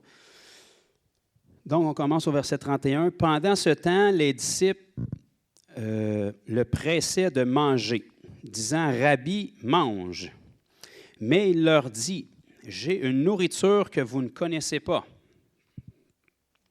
Les disciples se disaient donc les uns aux autres, « Quelqu'un lui aurait-il apporté à manger? » Jésus leur dit, « Ma nourriture est de réfléchir, méditer, critiquer, penser, faire un appel à un ami. » Non. Faire la volonté de celui qui m'a envoyé et d'accomplir son œuvre. Donc, la nourriture de Jésus était de faire. Fait que si la nourriture de Jésus était de faire et que nous, on est des disciples de Jésus et qu'on ne veut pas faire, ça veut dire qu'on ne se nourrit pas. Donc, on va chercher le lait de la parole, mais quand on commence à faire la parole, ça devient de la viande et c'est ça qui nous nourrit. Donc, un chrétien qui est toujours à terre, c'est parce qu'il n'est pas nourri. Pourtant, il peut passer de conférence en conférence en conférence avec 3 diplômes d'études bibliques, mais il n'est pas plus nourri parce qu'il n'a jamais fait. Quand tu commences à faire ce que la parole t'a enseigné, là, tu commences à progresser, puis ça commence à être ta nourriture. Donc, un chrétien qui connaît les œuvres de Dieu et qui s'efforce d'accomplir les œuvres de Dieu, même s'il n'est pas parfait et qu'il en échappe, au moins il fait quelque chose. À chaque fois qu'il fait quelque chose, il se fortifie, il voit le Seigneur agir à travers lui ou à travers elle, puis il devient fort. Ça lui donne une nourriture. Il n'est pas en train de crever de faim, puis il n'est pas en jeûne spirituel constamment, il est nourri. Donc, si Jésus était nourri en accomplissant la volonté de son Père, à combien plus forte raison, nous, si on veut suivre notre Maître, on se doit d'accomplir des choses à un moment donné. Jacques, chapitre 1, verset 22. Ça nous dit ici, « Mettez en pratique la parole, et regardez bien ça, ne vous bornez pas à l'écouter en vous trompant vous-même par de faux raisonnements. » Remarquez que Jacques n'inclut même pas le diable dans l'histoire, là. Les auditeurs à qui il parle, mettez en pratique la parole. Et ne vous bornez pas à l'écouter en vous trompant vous-même. Le diable n'est même pas obligé de s'impliquer dans l'histoire pour séduire, là. Si tu es juste là pour écouter puis apprendre, puis tu n'as pas l'intention de faire quelque chose avec, tu te trompes toi-même. Tu es séduit en pensant que tu es spirituel alors que tu es assis et tu es en train de te faire engraisser pour avoir un beau foie gras ou je ne sais pas qu'est-ce qu'on va faire avec ça, mais tu vas devenir un obèse spirituel. tu vas avoir tellement de connaissances que tu n'es plus capable de te lever pour bouger et faire de quoi avec. N'oublions jamais qu'on est redevable devant Dieu pour ce qu'on sait, pas pour ce qu'on ne sait pas. Fait que plus tu sais la volonté de Dieu, plus tu vas être redevable de l'accomplir. Alléluia. Ceci étant dit, on peut tout de suite éliminer ceux qui se disent « je ne vais pas lire trop la Bible, comme ça je vais être moins redevable ». Le Seigneur voit ton cœur, puis il te dit « Mon peuple périt par manque de connaissance, parce que vous avez rejeté la connaissance, je vous rejetterai ». Fait que tu ne peux pas la rejeter, la connaissance, tu as la responsabilité d'aller la chercher, puis Dieu te la révèle à la mesure où tu vas la chercher. Sur 10 versets que tu vas lire, il y en a peut-être un qui va te parler. Ce n'est pas parce que tu es spirituel juste pour un, c'est parce que le Seigneur commence par celui-là, puis tu ne pourras pas obéir aux 9 autres si tu n'obéis pas à celui-là. Mais que le lait de la parole dans ce verset-là soit obéi, il va devenir de la viande. Cette viande-là va te donner la force de te rendre au 2e verset. Puis là, tu le lis la semaine d'après, puis « Ah, il me parle cette semaine. Mais pourquoi il ne t'a pas parlé la semaine passée? Il aurait pu te parler, mais tu ne l'aurais pas compris, puis tu n'étais pas prêt. Ça te demandait de courir, puis tu n'étais pas capable de marcher. » Fait qu'il a commencé par te révéler un verset, tu y as obéi, tu es fortifié, puis là, tu es capable de passer dans le 2e. Tu progresses comme ça. Donc, l'application de la parole, traversez juste au chapitre suivant, dans Jacques chapitre 2, à partir du verset 14, on va lire ici, « Mais frère, que sert-il à quelqu'un de dire qu'il a la foi s'il n'a pas les œuvres? » On n'est pas sauvé par les œuvres, mais notre foi nous amène à être sauvés pour qu'on puisse accomplir des œuvres. Jacques va dire ici, « La foi peut-elle le sauver? » Bien, la foi véritable peut te sauver, mais une foi qui n'a pas d'œuvre, ce n'est pas une foi véritable. Les œuvres sont là pour te démontrer que tu as une foi qui est seulement intellectuelle puis dans ta tête. Si tu veux te rassurer sur la foi que tu as, c'est une foi qui produit des œuvres. Si elle ne produit pas d'œuvres, les seules personnes qui voient de la foi sur le radar, c'est toi et la religion. Parce que quand le Seigneur scanne, il ne voit pas de foi. Donc, le Seigneur nous donne les œuvres pour être capable de ramener notre baromètre, pour qu'on garde à notre vie. Puis s'il n'y a pas d'œuvres qui sont produites, on réalise qu'on est en danger, notre foi n'est pas active. Donc, elle ne sauve personne, ni nous. Fait que quand les œuvres sont là, ça nous révèle que notre foi est vivante.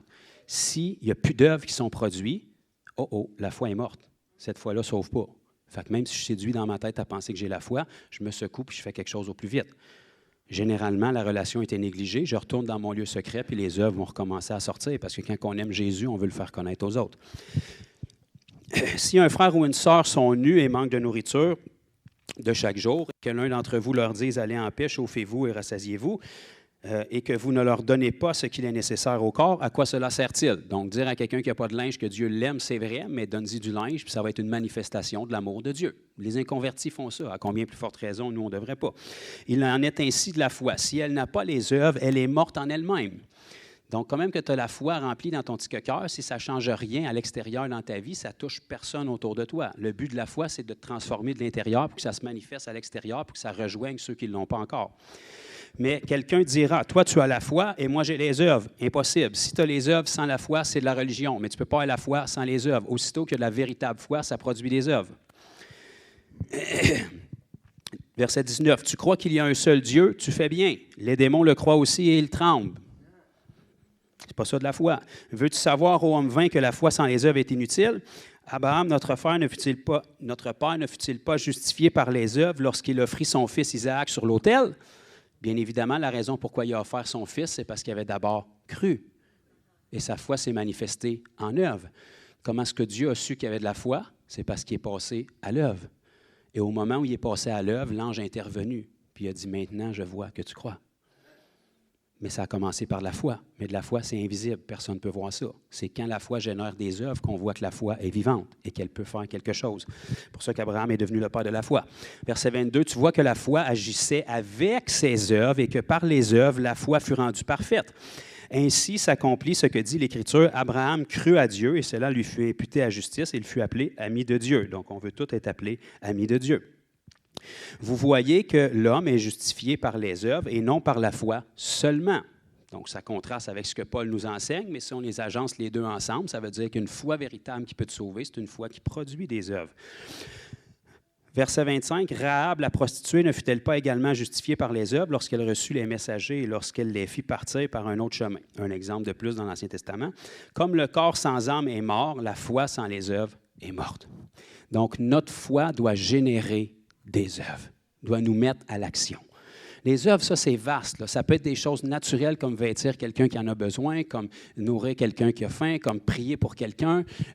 Remplir la grande commission, c'est des œuvres prioritaires aussi. Donc, guérir les malades, chasser les démons, purifier les lépreux, ressusciter les morts et annoncer la bonne nouvelle, ça fait partie des premières œuvres qu'on devrait accomplir. Ça doit être obligatoire pour chaque enfant de Dieu. C'est le mandat pourquoi il nous a sauvés. Puis à ça se rajoute un plein de trucs. Donc, tout le processus de sanctification dans notre vie qui va générer des actions, c'est des œuvres aussi. On se met à l'action pour se discipliner. On se met à l'action pour être présent. On se met à l'action pour que des choses tombent dans notre vie, pour se consacrer. Donc ça, c'est quand on se met à l'action. On commence avec la parole de Dieu. La foi vient de ce qu'on entend. Où est-ce qu'on l'entend? Dans la parole. Même quand quelqu'un la prêche, c'est la parole de Dieu dans quelqu'un. Remarquez que la Bible, quand la Bible nous enseigne dans Romains 10, 17, la foi vient de ce qu'on entend, et ce qu'on entend vient de la parole de Dieu. Le mot « parole » qui est utilisé ici dans le grec, ce n'est pas le mot « logos », c'est le mot « rhéma ». Donc, ce n'est pas la parole écrite, c'est la parole révélée. Donc, la foi vient de ce que tu entends, et ce que tu entends vient de la révélation de la parole. Impossible d'avoir la révélation de la parole si tu ne commences pas par la lire. Maintenant, si tu la lis avec le cœur de lui obéir, la révélation va venir. Pourquoi le Seigneur prendrait le temps de te donner la révélation, sachant très bien que tu n'y obéiras pas? Seigneur, montre-moi l'appel pour ma vie. Sors de chez vous, va parler de Jésus aux gens. Seigneur, envoie-moi dans le fin fond de la jungle pour être capable de témoigner. Pas capable de témoigner à ton voisin, pourquoi tu irais dans le fin fond de la jungle? Seigneur, où est-ce que tu me veux dans 20 ans? Commence donc par tout de suite, va à l'église puis cherche le Seigneur. Le Seigneur ne te montrera jamais l'appel spécifique pour ta vie si tu n'es pas capable d'accomplir l'appel général qu'il y a sur ta vie. Parce que l'appel spécifique sur ta vie va inclure d'obéir à l'appel général sur ta vie qui va t'amener vers un groupe ou un endroit spécifique. Alléluia. OK, on termine. Isaïe, chapitre 30. Donc, on a besoin de se nourrir. La nourriture, c'est quoi? On la lit, on l'écoute, toutes les façons sont bonnes. La meilleure Bible, c'est celle que vous lisez. Bon, commençons par ça. Ensuite de ça, la parole ne nous enseigne pas seulement qu'on doit lire la parole, mais on doit la méditer. Méditer la parole, ça ne veut pas dire allumer de l'encens chez vous avec des chandelles puis mettre de la musique zen, là. Ça, c'est le New Age qui a tordu ça, mais méditer la parole, c'était le principe que les Juifs, ils prenaient la parole puis ils se la répétaient doucement pendant qu'ils faisaient leurs choses. Ils pensaient à quelque chose. Tu sais, quand tu rumines de la rancune envers ton ex, là, bien, c'est la même affaire. Tu es en train de méditer, mais là, c'est la même affaire. Tu prends la parole, puis qu'est-ce que tu as voulu dire par là, Seigneur? Manger ta chair, boire ton sang. C'est quoi cette histoire-là? Jusqu'à temps qu'à un moment donné, la lumière s'allume, puis là, tu le saisis. Parce que le Seigneur peut te parler parce que ton esprit est arrêté là-dessus. Si tu ne médites pas la parole, puis tu fais juste la lire, tu es distrait par un paquet d'autres trucs, puis le Seigneur, le Saint-Esprit vient pour nous rappeler la parole. Mais pour te la rappeler, il faut que tu l'aies d'abord lue. Alléluia. Donc, la parole, c'est la nourriture. L'exercice, c'est l'application de la parole dans tous les domaines, puisqu'on est récurrent ici à l'Église. C'est la grande commission, parce que tout découle de ça. La grande commission va t'amener à être rempli de joie. La grande commission va t'amener à faire la volonté de ton Père. La grande commission va t'amener à avoir les contacts divins dans ta vie que tu n'aurais jamais rencontrés autrement parce que tu étais là à l'endroit où Dieu te voulait, même si tu faisais juste obéir à quelque chose de général. Tu étais stratégiquement placé là où Dieu te voulait pour que tu comprennes quelque chose à tel moment, pour que tu rencontres quelque chose. Cette personne-là que tu as rencontrée en évangélisant, c'est la personne dont tu avais besoin pour le travail dont tu priais. Lui, il a les contacts, toi, tu ne les avais pas. Tout se fait stratégiquement parce que tu étais dans la parfaite volonté de Dieu en obéissant à la grande commission. Même si tu n'avais pas eu de révélation spécifique, c'était une révélation générale. Et à mesure que tu vas là-dedans, bien, tu grandis parce que quand tu es obligé d'aider les gens, bien, tu n'as pas le choix de te consacrer. Il faut que tu aies réponse à leurs questions. Tu te rends compte que leurs problèmes sont pas avec les tiens. Fait que tu n'as plus le temps d'avoir des problèmes. Il faut que tu t'occupes de ceux des autres. Fait que ça te pousse à une progression puis il y a une redevabilité qui est là. Donc ça, c'est l'exercice de la parole. Et puis, dernier point et un très important, c'est le repos. Se reposer dans la présence du Seigneur.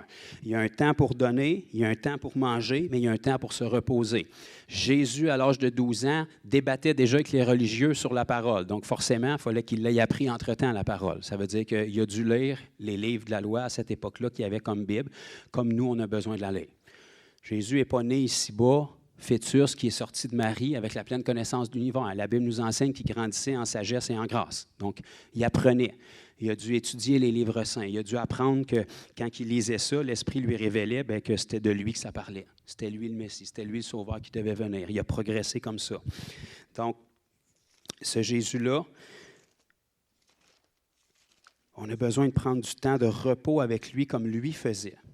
Lui, quand il était ici-bas sur terre, c'est pas compliqué, sa vie était divisée de 3 manières dans son temps. Quand il était en public, il était soit en évangélisation, même si la Bible n'appelait pas ça évangélisation, il était en train de guérir les malades, chasser les démons, ressusciter les morts, prêcher la nouvelle du royaume. Si ce n'est pas ça qu'il faisait, puis qu'il était en public, il était en train de discipuler ses disciples.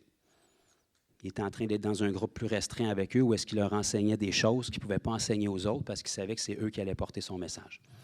Disciple-là, évangélisation. Tout son temps public, c'était ça. Même s'il mangeait, même s'il faisait ci, ça, il le faisait en appliquant ces choses-là. Dès le moment qu'il était seul, intimité avec son Père céleste. Il était à peu près jamais seul. Fait qu'il fallait qu'il se sauve pour être seul. Ça, c'est le défi de ceux qui sont dans le ministère. Quand il devait passer du temps avec son Père céleste, c'était soit qu'il faisait des nuits blanches pendant que les autres dormaient, ou est-ce que là, il pouvait être seul, ou soit qu'il se levait très tôt le matin puis qu'il s'évadait sur la montagne parce qu'il sait que la majorité du monde n'iront pas monter une montagne le matin. Fait qu'au moins, il était tranquille là.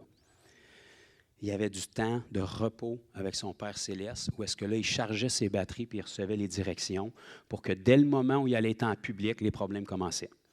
Aussitôt que Jésus rencontrait quelqu'un, les problèmes, ils pétaient d'en face, jusqu'à temps qu'il ferme un œil le soir. Fait que si tu veux être prête à répondre aux problèmes, il faut que tu aies eu un temps de repos, tranquille. Parce que dès le moment que tu rencontres des gens, tu n'en auras plus de repos. Si tu n'as plus de repos, tu vas finir par te vider. Si tu es fatigué, tu vas répondre dans ta chair. Si tu réponds dans ta chair, les gens vont être blessés, vont être offensés, vont prendre des mauvaises décisions, puis ça va être négatif pour le royaume. Donc, dans Isaïe, on va finir par y arriver, Isaïe chapitre 30, et le verset 15, je crois, de mémoire. Oui, c'est ça. Car ainsi a parlé le Seigneur l'Éternel, le Saint d'Israël. C'est dans la tranquillité et dans le repos. Certaines versions vont avoir le calme et la tranquillité. C'est dans la tranquillité et le repos que sera votre salut. C'est dans le calme et la confiance que sera votre force. Mais vous ne l'avez pas voulu. Fait que c'est souvent comme ça aussi aujourd'hui.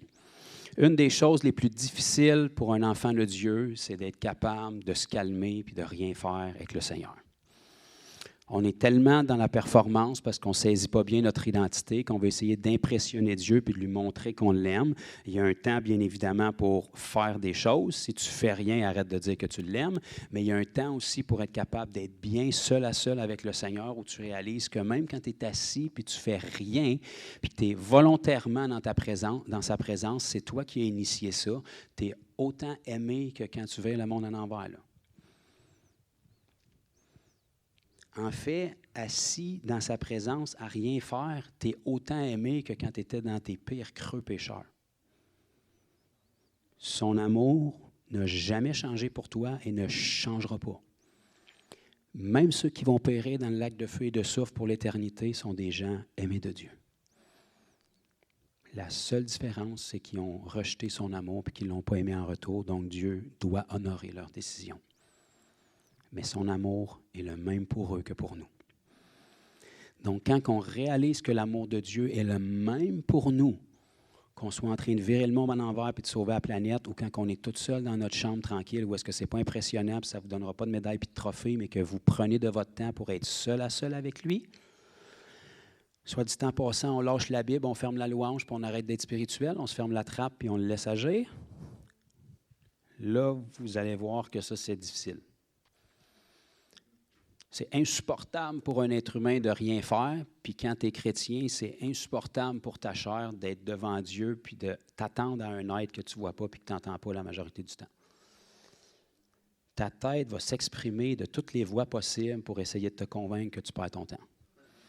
Pour essayer de te dire, récite au moins un verset, je ne sais pas, tape une mélodie avec ton pied, au moins fais quelque chose pour que Dieu sache pourquoi tu es là.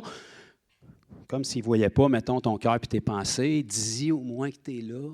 Seigneur, je te donne du temps. Ah, merci de me l'avoir dit. Je me demandais qu'est-ce que tu faisais dans ton sol. C'est plus fort. L'esprit humain veut toujours faire quelque chose pour attirer l'attention, comme si on ne méritait pas son attention, alors que la Bible nous dit que ses pensées pour vous et pour moi sont plus nombreuses que les grains de sable sur le bord de la mer. Ce n'est pas écrit après de l'avoir mérité, en passant. Avant que tu aies fait quoi que ce soit, ses pensées pour toi sont plus nombreuses que les grains de sable sur le bord de la mer. En fait, avant même que tu sois né, ses pensées pour toi étaient plus nombreuses que les grains de sable sur le bord de la mer parce qu'avant que tu sois né, il avait déjà été dans ton futur, tu as créé une destinée. Fait qu'il y avait déjà des pensées pour toi. Mon petit Maël qui est en arrière, là, il était déjà aimé longtemps avant de sortir de la bedaine de ma femme. On lui parlait déjà, puis on priait déjà pour lui des mois avant qu'il sorte de là. Lui, il n'en est pas conscient. Mais nos pensées pour lui étaient déjà plus nombreuses que ce qu'il peut imaginer avant même qu'il ait pris un souffle de vie à l'extérieur du corps de ma femme. Même chose pour vous, même chose pour moi. Donc, quand on rentre dans sa présence, on s'en vient rencontrer notre Père céleste, on s'en vient fermer notre trappe et on s'en vient se reposer. Arrête de t'épuiser à prier, arrête de t'épuiser à réciter les promesses, arrête de taper du pied, arrête de louer, ferme ta trappe puis laisse-le faire. Mais il ne fait rien. Tu penses qu'il ne fait rien. Il n'en fait pas plus quand tu loues parce que tu es dans ta chair et tu essaies de l'impressionner. Tu as l'impression qu'il a fait de quoi, mais il n'a rien fait parce que ça fait une demi-heure que tu n'arrêtes pas de parler puis il voudrait parler, mais tu ne te fermes jamais à la trappe pour qu'il puisse parler. Passer du temps avec le Seigneur. Seigneur, je te prie pour ma femme, pour mes enfants. Touche mon bas, je ne suis plus capable de l'endurer. S'il te plaît, aide-moi, je vais jeûner cette semaine. J'ai mal à la tête quand je jeûne, fais quelque chose. Je suis tanné d'être malade. S'il te plaît, tes promesses disent qu'il faut que je sois guéri. Fait que guéris-moi, Seigneur, je te revois. Salut. Moi, le Seigneur ne me parle pas fort, là. Moi, mais quand est-ce qu'il va te parler? Il faudrait qu'il t'arrive avec un bas dans la bouche quand tu pries pour te farmer, pour pouvoir dire un mot. Pas une relation que tu as avec le Seigneur, c'est un monologue. C'est un one-man show. Tu veux qu'il te fasse un standing ovation à la fin? C'est quand est-ce qu'il a la main levée puis il attend de pouvoir parler, mais tu es venu pour lui donner ta liste de vœux, puis tu l'as flatté comme un génie dans une lampe avec 3-4 versets, puis avant même qu'il ait pu dire quelque chose, tu es reparti. Fait que là, ben, il attend. Bon, il va bien revenir demain. Puis le lendemain, tu reviens. Puis Seigneur, je t'ai prié ça hier, puis là, tu ne me l'as pas donné, fait que je vais persévérer dans la prière, parce que la prière fervente déjà, c'est d'une grande efficace. Ah, OK, bien, il va revenir d'abord. À un moment donné, si on veut qu'il nous parle, il faut qu'on arrête de parler. Il faut qu'on écoute. Il faut qu'on rentre dans sa présence, puis on fait rien. Ça, c'est spirituel comme expérience. C'est plus spirituel que balancer des drapeaux de tous les bords à l'église le samedi ou le dimanche. Le Seigneur peut faire des grandes choses pendant que tu fais ça, puis j'ai rien contre. Mais le summum de l'expérience spirituelle, c'est quand toutes tes émotions ne sont pas favorables puis qu'il n'y a rien dans ton climat autour de toi qui a l'air spirituel, mais que toi, tu t'efforces par la foi de rentrer dans la présence d'un Dieu que tu n'entends pas, que tu ne vois pas puis que tu ne ressens pas la majorité du temps. Et ça, ce n'est pas une expérience que tu fais parce que Joe te l'a dit. C'est une discipline que tu appliques. Tu vas dormir tous les soirs pour te reposer. Même chose avec la présence de Dieu. Trouve un temps dans ta journée où est-ce que tu rentres dans ta porte, tu rentres dans ta chambre, tu fermes ta porte, puis ton Père qui est déjà là dans le lieu céleste t'attend. Tu viens te mettre à ses pieds. Seigneur, je suis tellement excité de savoir ce que tu en réserves pour moi aujourd'hui.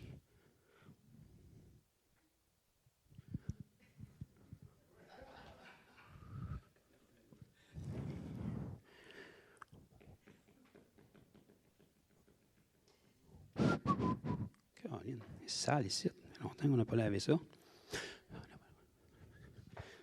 Ça, c'est spirituel. Tu vas voir à quel point tu es charnel quand tu essaies de faire ça. Tu veux connaître ton niveau de charnalité? Mets-toi en jeûne puis rentre dans l'intimité. Tu vas savoir tout de suite. Tu penses que tu es spirituel? Rentre en jeûne, tu vas savoir tout de suite comment tu es spirituel. Combien de choses vont sortir de ta bouche juste parce que tu as faim? Combien de personnes tu vas retrancher de ta vie tout d'un coup juste parce que tu as faim, puis c'est les pires personnes, puis parle-moi pas, puis toi, je taille à la face, puis laisse donc faire. Tu ne peux pas comprendre ce que je vis, puis tu ne sais pas qu'est-ce que je suis en train de traverser. Puis si on fait juste te donner ton petit cheeseburger, tu es serré dans tes bras, puis tu les aimerais. Rentre dans ta chambre, ferme ta boîte, regarde le mur. De préférence, prends une chaise pas confortable, puis assis-toi là. Puis regarde un mur qui n'est pas beau, là, une pas belle couleur, quelque chose de pas intéressant. Regarde le coin du mur, dans le fond. Reste là. Journée. Le lendemain, tu y retournes. Le lendemain, tu y retournes. Le lendemain, tu y retournes. Puis tu n'arrêtes plus. Puis dans ces moments-là, où est-ce que tu as l'impression de perdre ton temps, puis d'être tombé dans les œuvres, puis dans le légalisme, tu es en train de mettre une discipline dans ta vie, puis tu lis la parole à tous les jours, Puis tu t'actives à tous les jours, puis tu te reposes à tous les jours, puis le temps passe, puis tu as l'impression de perdre ton temps. Puis Joe, il est complètement fanatique dans sa tête, puis il m'a dit de faire ça, puis j'ai l'impression que je perds mon temps. Mais regarde bien ça, mec, tu rencontres des gens que tu n'as pas vus il y a 6 mois, puis que tu commences à parler avec eux autres, tu vas te rendre compte où est-ce que toi tu es rendu, puis où est-ce qu'eux autres ils sont. Parce qu'il y a des choses qui vont changer dans ta vie. Pour toi, tu ne t'en rends pas compte, c'est une normalité. Tu es en train de te former, tu es en train de t'édifier, tu es en train d'être fort, tu es en train de prendre une maturité, mais tu ne te rendras jamais compte de la maturité que tu as pris jusqu'à temps que tu sois avec quelqu'un qui n'est pas mature. Dès le moment que tu vas rencontrer un chrétien qui a tout en apparence, mais qui n'a aucun fondement, parce qu'il a appris 3-4 versets par cœur, il passe à peu près pas de temps en parole, à part la dévotion quotidienne que son application de Bible, il donne un matin, Shataba, Alléluia. Puis à part de ça, il ne jeûne pas, puis il ne prie pas, puis à part être présent à toutes les activités d'Église, il n'y a absolument aucun temps d'intimité avec le Seigneur, fait que sa maison est construite sur le sable. Puis même si c'est bien beau en apparence, mais que tu le rencontres après 6 mois, que toi, tu es discipliné, après 5 minutes de conversation, tu as l'impression que tu parles avec un tombeau vide, parce qu'il n'y a rien. Puis tu vas te rendre compte qu'une fois que le crétinois de surface est passé, puis oui, mon frère, ça va bien, je suis la tête et non la queue, le Seigneur est bon toujours tout le tour, alléluia, gloire à Dieu. Après 4-5 minutes, là, il va commencer à te déballer, que tout tombe en ruine, puis ça ne va pas, puis ma femme veut me laisser, puis mes enfants sont en crise, puis je ne suis plus capable d'endurer mon boss, puis j'ai des problèmes financiers, puis... OK, c'est quoi la différence? Ça fait longtemps que tu n'es plus dans ces problèmes-là, toi, puis tu ne t'en es même pas rendu compte parce que tu as mis une discipline de maturité, fait que tes choix étaient meilleurs. Puis cette personne-là, en surface, il avait l'air encore plus spirituel que toi. Mais tu vois qu'il n'y a rien en dessous, parce qu'il n'y a rien qui a été construit. C'est planté dans rien.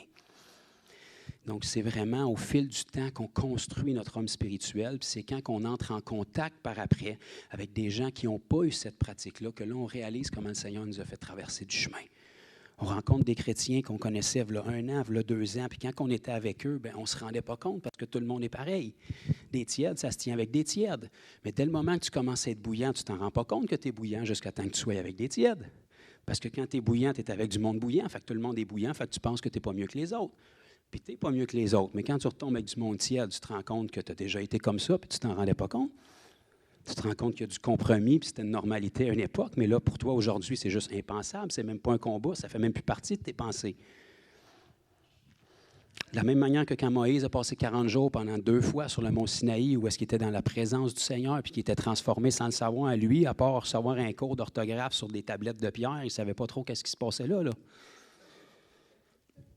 Un être invisible qui me parle, puis j'ai l'impression que je ne bougerai pas d'ici, parce que vu que la montagne est en train de fondre, je pense que je suis mieux ici dans sa présence qu'en bas avec la gang qui ont en chienne. De toute façon, ils sont en train de faire fondre leur boucle d'oreille pour se faire une vache en or. Là. Fait que moi, rester ici dans sa présence, sachant pas trop qu'est-ce qui se passe, mais pas mal tout le tour que je regarde, c'est extraordinaire. Fait que je vais juste le laisser aller. Oh oui, Seigneur. Ah, ça, c'est un bon commandement. J'aurais pas fait mieux. Il m'a écrit ça, c'est bon. Oui. Tu sais, pas de problème, je vais leur dire ça. Oui. Hey, bonne idée, ça. Oui. Pour lui, c'était une expérience extraordinaire, mais il ne savait pas dans quoi il s'était embarqué. Par contre, quand il est redescendu de la montagne, wow! Tout le reste du monde qui n'était pas sur la montagne, on pognait 2 minutes. Wow! Je ne sais pas c'est quoi ton huile essentielle, mais j'en veux. Ta face n'était pas de même. Vraiment pas de même. Ça te fait-tu rien de fermer les rideaux, là? Les seuls qui s'en sont rendus compte, c'est tous ceux qui n'étaient pas sur la montagne. Moïse, lui, c'était son état depuis 40 jours. Il n'était pas trop conscient. Il continuait à faire la même chose qu'il faisait avant, mais tout le monde se sont rendu compte qu'il avait vécu quelque chose qui l'avait transformé. Puis Moïse n'avait rien fait là-dedans à part que d'être sur la montagne en présence du Seigneur. Quand vous êtes dans votre lieu secret, c'est ça qui se passe. Quand vous ressortez de là, par exemple, tout le monde autour de vous qui vont vous côtoyer vont réaliser qu'il y a quelque chose qui a changé. Il y a une profondeur dans vos paroles qui est devenue naturelle pour vous. Vous n'avez rien changé. Vous n'avez pas l'impression d'avoir appris rien de plus. Vous n'avez même pas fait la nouvelle conférence qui était à moitié prix cette année. Vous étiez juste dans votre chambre. Même pas de gros noms, pas de gros ministères, même pas de belles couleurs, même pas eu d'arc-en-ciel. Il n'y avait rien de spécial, vous étiez juste là. Mais quand vous ressortez, les gens que vous côtoyez, qui n'étaient pas avec vous dans le lieu secret et qui ne vont pas souvent dans leur lieu secret, sont conscients qu'il y a quelque chose qui a changé. Fait que là, après un certain temps, ils vont se coller à vous et ils vont dire « Qu'est-ce qui se passe avec toi? Ça fait? Changer d'église? C'est qui ton pasteur? » Quelle série DVD t'as écouté? Quelle convention t'es allé? Quelle onction d'huile est-ce qu'on t'a faite? Quel verset t'as trouvé que je n'ai pas trouvé dans la Bible? Peux-tu savoir la version rapide pour être capable d'avoir ce que tu as sans payer le prix que tu as payé? Ben, je ne sais pas. J'aime Jésus, puis j'étais avec lui dans ma chambre. Puis, ben, c'est ça. Puis j'ai mangé sa parole, puis je suis allé faire sa parole, puis je suis retourné dans ma chambre pour être dans sa présence, puis je suis retourné faire sa parole, puis j'ai remangé, puis j'ai fait ça. Semaine après semaine, mois après mois, année après année, puis c'est ça que j'ai fait. Ah, t'es sûr? OK. En tout cas, prie pour moi. C'est simple, mais c'est pas facile. Les gens veulent une solution facile, mais il n'y a pas de raccourci. Si tu veux avoir des résultats, il va falloir que quelqu'un paye le prix. Jésus a payé le prix ultime, mais si tu veux être capable d'écraser ta chair pour que le prix qu'il a payé en toi se manifeste visiblement, il va falloir que quelqu'un paye le prix, puis les autres ne peuvent pas le payer pour toi. Fait que les ministères que tu es prêt à traverser le monde entier puis payer des milliers de dollars de billets d'avion juste pour pouvoir recevoir leur salive quand ils parlent parce que la puissance de Dieu tombe sur toi, c'est bien extraordinaire, mais tu n'es juste pas prêt à payer le prix que ces gens-là ont payé parce qu'ils n'ont rien de plus que toi. Ils ont juste fait quelque chose dans l'ombre que c'était pas vraiment glorieux parce qu'ils étaient tout seuls dans leur chambre, parce qu'ils ont prié, parce qu'ils ont jeûné, parce qu'ils se sont consacrés. Puis maintenant, tu bénéficies de ce qu'ils ont. Mais en réalité, tu peux avoir la même chose si tu fais ce qu'eux ont fait. Puis ce que le Seigneur veut, avant toute autre chose, bien qu'il utilise des ministères pour nous stimuler, pour nous toucher, c'est qu'on apprenne nous-mêmes à être autosuffisants, à être matures, puis à être une source d'aide pour les autres. On ne peut pas marcher de coup de baguette magique en coup de baguette magique. On ne peut pas marcher de conférence en conférence. On ne peut pas marcher de grand rassemblement en grand rassemblement. On ne peut même pas marcher de samedi en samedi. Si tu arrives ici à terre en espérant d'avoir ton injection de Jésus pour te relever jusqu'à l'autre samedi, tu vas l'avoir, mais ce n'est pas ça le but. Tu es censé d'arriver ici plein pour être capable de déverser tout ce que tu as puis d'exprimer ta louange au Seigneur parce qu'il t'a tellement touché. Si tu arrives dans une réunion de prière à terre en espérant que quelqu'un puisse te relever parce que c'est ta dernière chance, c'est correct, on va te relever. Mais ce n'est pas censé d'être comme ça. Tu es censé d'arriver avec ton armure, toutes tes armes, puis dire « Je suis là, les amis, il y en a-tu qui sont prêts à combattre parce qu'on a des petits diables à démolir, on a des choses à défoncer.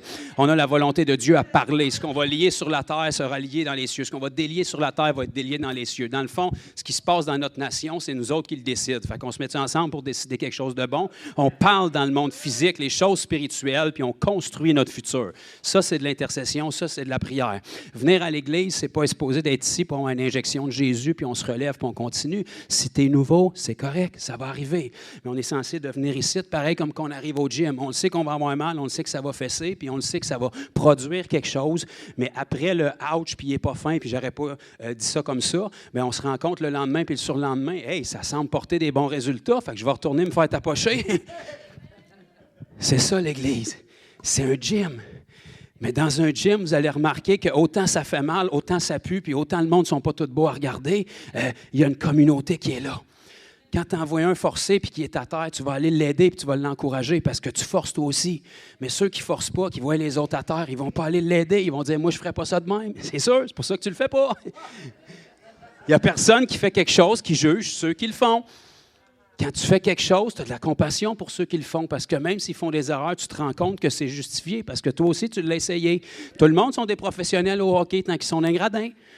Descends sur la glace, par exemple, puis essaye juste de t'approcher de la puck. Tu vas te rendre compte que finalement, ton plan de match n'était pas si bon que ça.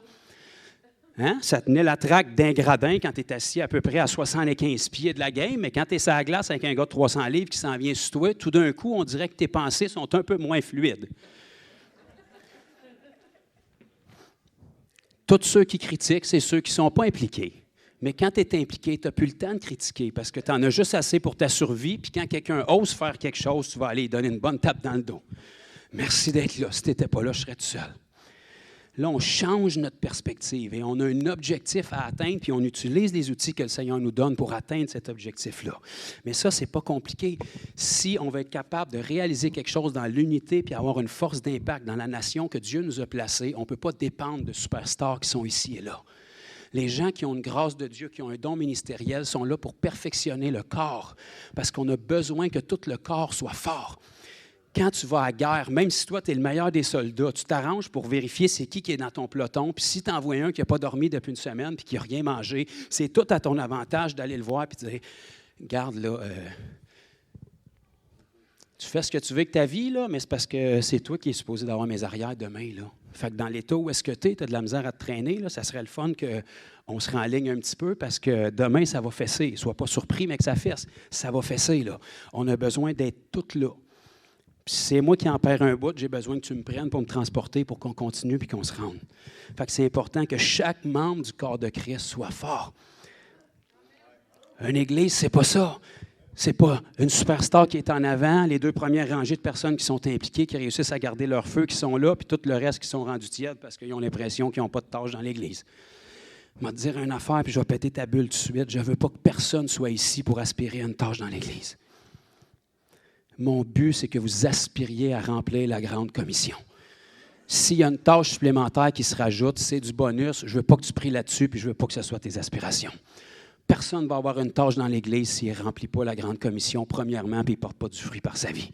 Le reste, c'est du bonus.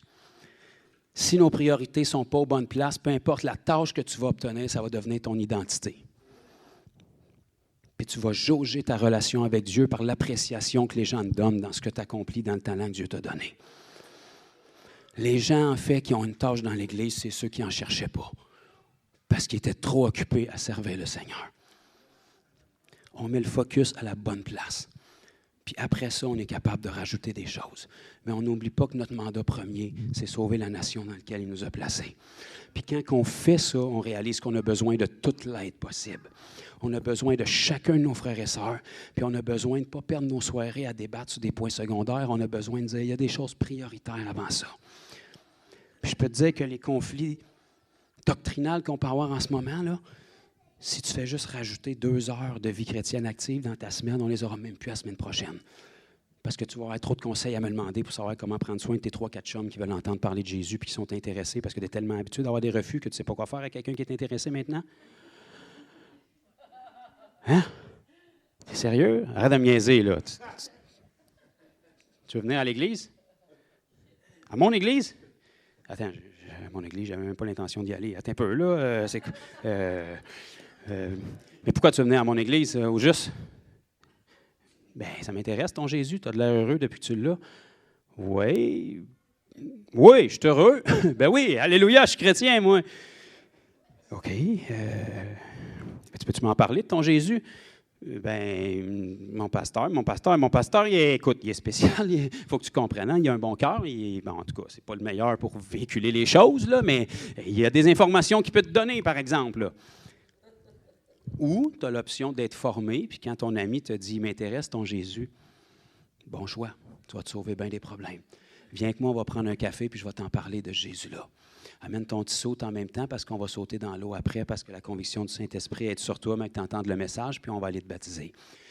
Puis mais que tu sois baptisé, on va chasser tes petits amis invisibles, on va prier pour que tu sois en santé, puis après ça, là, tu vas avoir vécu une expérience que tu n'es pas capable d'expliquer. Tu ne comprendras pas du tout ce qui vient de se passer, mais tu vas être rempli d'amour tout d'un coup pour tous les gens que tu n'aimais pas. Là, je vais t'amener à rencontrer ma famille. Fait que le mec qui arrive à l'église, il va être déjà flambant neuf, tout propre, comme un petit bébé neuf rempli du Saint-Esprit. Puis là, il va être prêt à être formé à son tour pour aller rejoindre son entourage.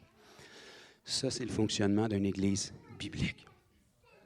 Mais ça ne peut pas se faire quand Joe ou Annie ou Denis ou JF ou Jeffrey ou Fanny est en train de sauver le monde entier. On n'a pas cette capacité-là. Ma face est trop désagréable pour trop de gens. J'ai besoin de votre face. J'ai besoin que la parole de Dieu soit dans votre bouche, que ce soit votre face qui l'apporte, que ce soit vos mains qui prient pour eux, pour que les gens puissent vouloir ce Jésus-là. Pour ça, il faut avoir un but, un motif, un objectif. Puis ça va nous pousser dans une consécration. Quotidiennement, on va se nourrir, on va se reposer, puis on va être actif. Si tu es capable de persister là-dedans, même jusqu'à temps que je vous rapporte le même message dans 1 mois ou 2, si on est capable de persister là-dedans, on n'aura même pas de rencontre pastorale dans les 2 prochains mois. On va avoir que des bonnes nouvelles, puis on n'aura plus de problème. Parce qu'à chaque rencontre, une fois que les gens ont toutes déballé leur crise de nerfs puis que ma vie chrétienne ne va tellement pas, à chaque fois, je peux attendre qu'il ait fini de parler puis leur dire « C'est quoi ton temps avec le Seigneur au quotidien? C'est quoi ton temps dans la parole au quotidien? C'est quoi ton obéissance à ce que le Seigneur t'a dit au quotidien? » J'ai déjà la réponse. Puis ma solution à leur problème est la même. Cette semaine, pendant 7 jours, replonge-toi dans la parole quotidiennement, repose-toi dans la présence de Dieu quotidiennement, puis parle de Jésus quotidiennement à des gens. On se rencontre la semaine prochaine, puis tu vas avoir oublié même que tu avais des problèmes. C'est simple, simple, simple comme ça. C'est trop simple. C'est pour ça que c'est frustrant pour les esprits religieux. Alléluia. Ça va être ça pour aujourd'hui. Au moins, on est encore aujourd'hui, c'est bon signe. Quand Paul finissait ses speeches, on était rendu à demain. Il me semble, Paul, ça aurait été un bon signe quand Eutychus tombe mort endormi en bas de la fenêtre. Mais non, il est allé le ressusciter, puis il a prêché toute la nuit jusqu'au matin. Coudon. Donc, all right. Est-ce que vous vous êtes senti aimé ce matin? Par Jésus? Par sa parole? Donc, c'est simple, simple, simple comme ça, les amis. Fait qu'on regarde dans notre vie, si ces points-là sont déjà présents, gloire à Dieu, comment est-ce que je peux les augmenter? S'il y a des lacunes, puis on les a un, l'autre, par saison, on essaie de les ramener quotidiennement. Qu'est-ce que je peux ajuster dans mon horaire pour que ce soit stable? Tu sais, si tu en as juste 2 sur 3, tu es voué à l'échec. Tu peux exceller dans l'évangélisation puis exceller dans la parole. Si tu n'as pas de repos dans la présence de Dieu, c'est une question de temps avant que tu plantes. Et vice-versa. Il faut que les 3 cohabitent, puis il faut que les 3 soient là en permanence. Même si c'est juste 5-10 minutes, tu es mieux d'avoir juste 5-10 minutes de stabilité avec tous ces points-là que de virer le monde en envers puis de faire 8 heures d'évangélisation puis de ne plus rien faire après. Ça prend les 3 qui travaillent main dans la main pour avoir un sain développement sur du moyen long terme. On ne veut pas des feux de paille, on veut des gens qui achèvent la course. C'est ça qui est un témoignage qui percute les gens. Donc, je fais une prière générale. Après, je vais inviter l'équipe Fondation pour refaire quelque chose qu'on fait périodiquement aussi ici. Si vous êtes à l'Église ici depuis un certain temps ou que vous pensez vous connecter à nous et que vous n'avez jamais été activé pour évangéliser, c'est-à-dire parler de Jésus à quelqu'un que vous ne connaissez pas, prier pour les malades, chasser les démons et faire ce genre de trucs-là. On veut que chaque personne ici à l'Église soit équipée pour ça. Donc, quand l'équipe va être en avant avec moi, si c'est quelque chose qui vous intéresse, vous avancez, vous venez rencontrer l'équipe. Bonjour, je m'appelle ci, je m'appelle ça, puis j'aimerais ça être capable d'évangéliser puis partager ma foi. Vous allez connecter, échanger vos coordonnées, puis ils vont pouvoir sortir avec vous pour évangéliser. D'accord? Puis après ça, on veut prendre un temps aussi pour prier s'il y en a qui ont des besoins spécifiques. Donc, Seigneur Jésus, je veux te remercier pour ta précieuse parole, Seigneur, que tu nous as permis d'apporter ce matin. Père, je te remercie parce que ta parole disait la même chose que la dernière fois que je l'ai enseignée. Tu es un Dieu qui est inchangeable, ta parole est ferme, stable et établie. Merci parce que ton esprit est fidèle pour faire un travail de conviction profond en chacun de nous. Seigneur, je te remercie parce que tu nous donnes le vouloir et le faire, de rentrer en action, d'aller appliquer ce que tu nous montres, Seigneur. Tous ces outils que tu nous donnes afin qu'on soit ferme, inébranlable, qu'on puisse planter nos racines, qu'on puisse être des gens qui sont intouchables, qui sont un cauchemar pour le royaume des ténèbres, qui sont une source de relèvement pour les autres, qu'on soit ces piliers, que quand tous partent en naufrage, ils puissent se rattacher à nous et qu'on puisse vraiment élever ton nom par notre vie, qu'on soit des épîtres vivants de ta parole, du changement permanent que la vérité peut faire dans la vie de quelqu'un. Je te prie vraiment que rien de ce qui a été apporté ce matin puisse être volé dans le cœur de mes frères et sœurs qui sont ici, de tous ceux qui vont écouter en ligne, que ce soit vraiment une révélation profonde et que mes paroles, Seigneur Dieu, qui sont les tiennes, puissent faire un écho constant en nous, Seigneur, pour nous redresser, pour nous ramener, pour nous donner la motivation, Seigneur. Et je te prie de te construire un peuple, une armée ici, qui t'est consacrée, des gens qui sont des vases d'honneur, pour être disponibles, pour remplir le mandat, pour être l'extension de tes pieds, tes mains, ta bouche, pour que tous puissent connaître l'amour incompréhensible que tu as pour nous, Seigneur. Je le déclare sur chacune de nos vies. Aide-nous en tant qu'Église à mettre de l'avant tous les outils nécessaires pour qu'on puisse te ressembler, Jésus, et qu'on puisse te faire connaître. Au nom de Jésus. Amen. Donc, je vais inviter l'équipe qui sont dispo, qui ne sont pas pris à une tâche à avancer. Si vous voulez évangéliser ou aller prier ou parler de Jésus à des gens, je vous invite à venir connecter avec l'équipe, échanger, et puis vous allez pouvoir fixer une sortie cette semaine. Et sinon, si vous avez des besoins de prière plus spécifiques, on vous invite à avancer aussi, qu'on prie pour vous. Autrement que ça, que le Seigneur vous bénisse encore davantage, qu'il vous protège et que vous puissiez déjà cette semaine bénéficier des fruits de ce que vous avez entendu ce matin. Amen.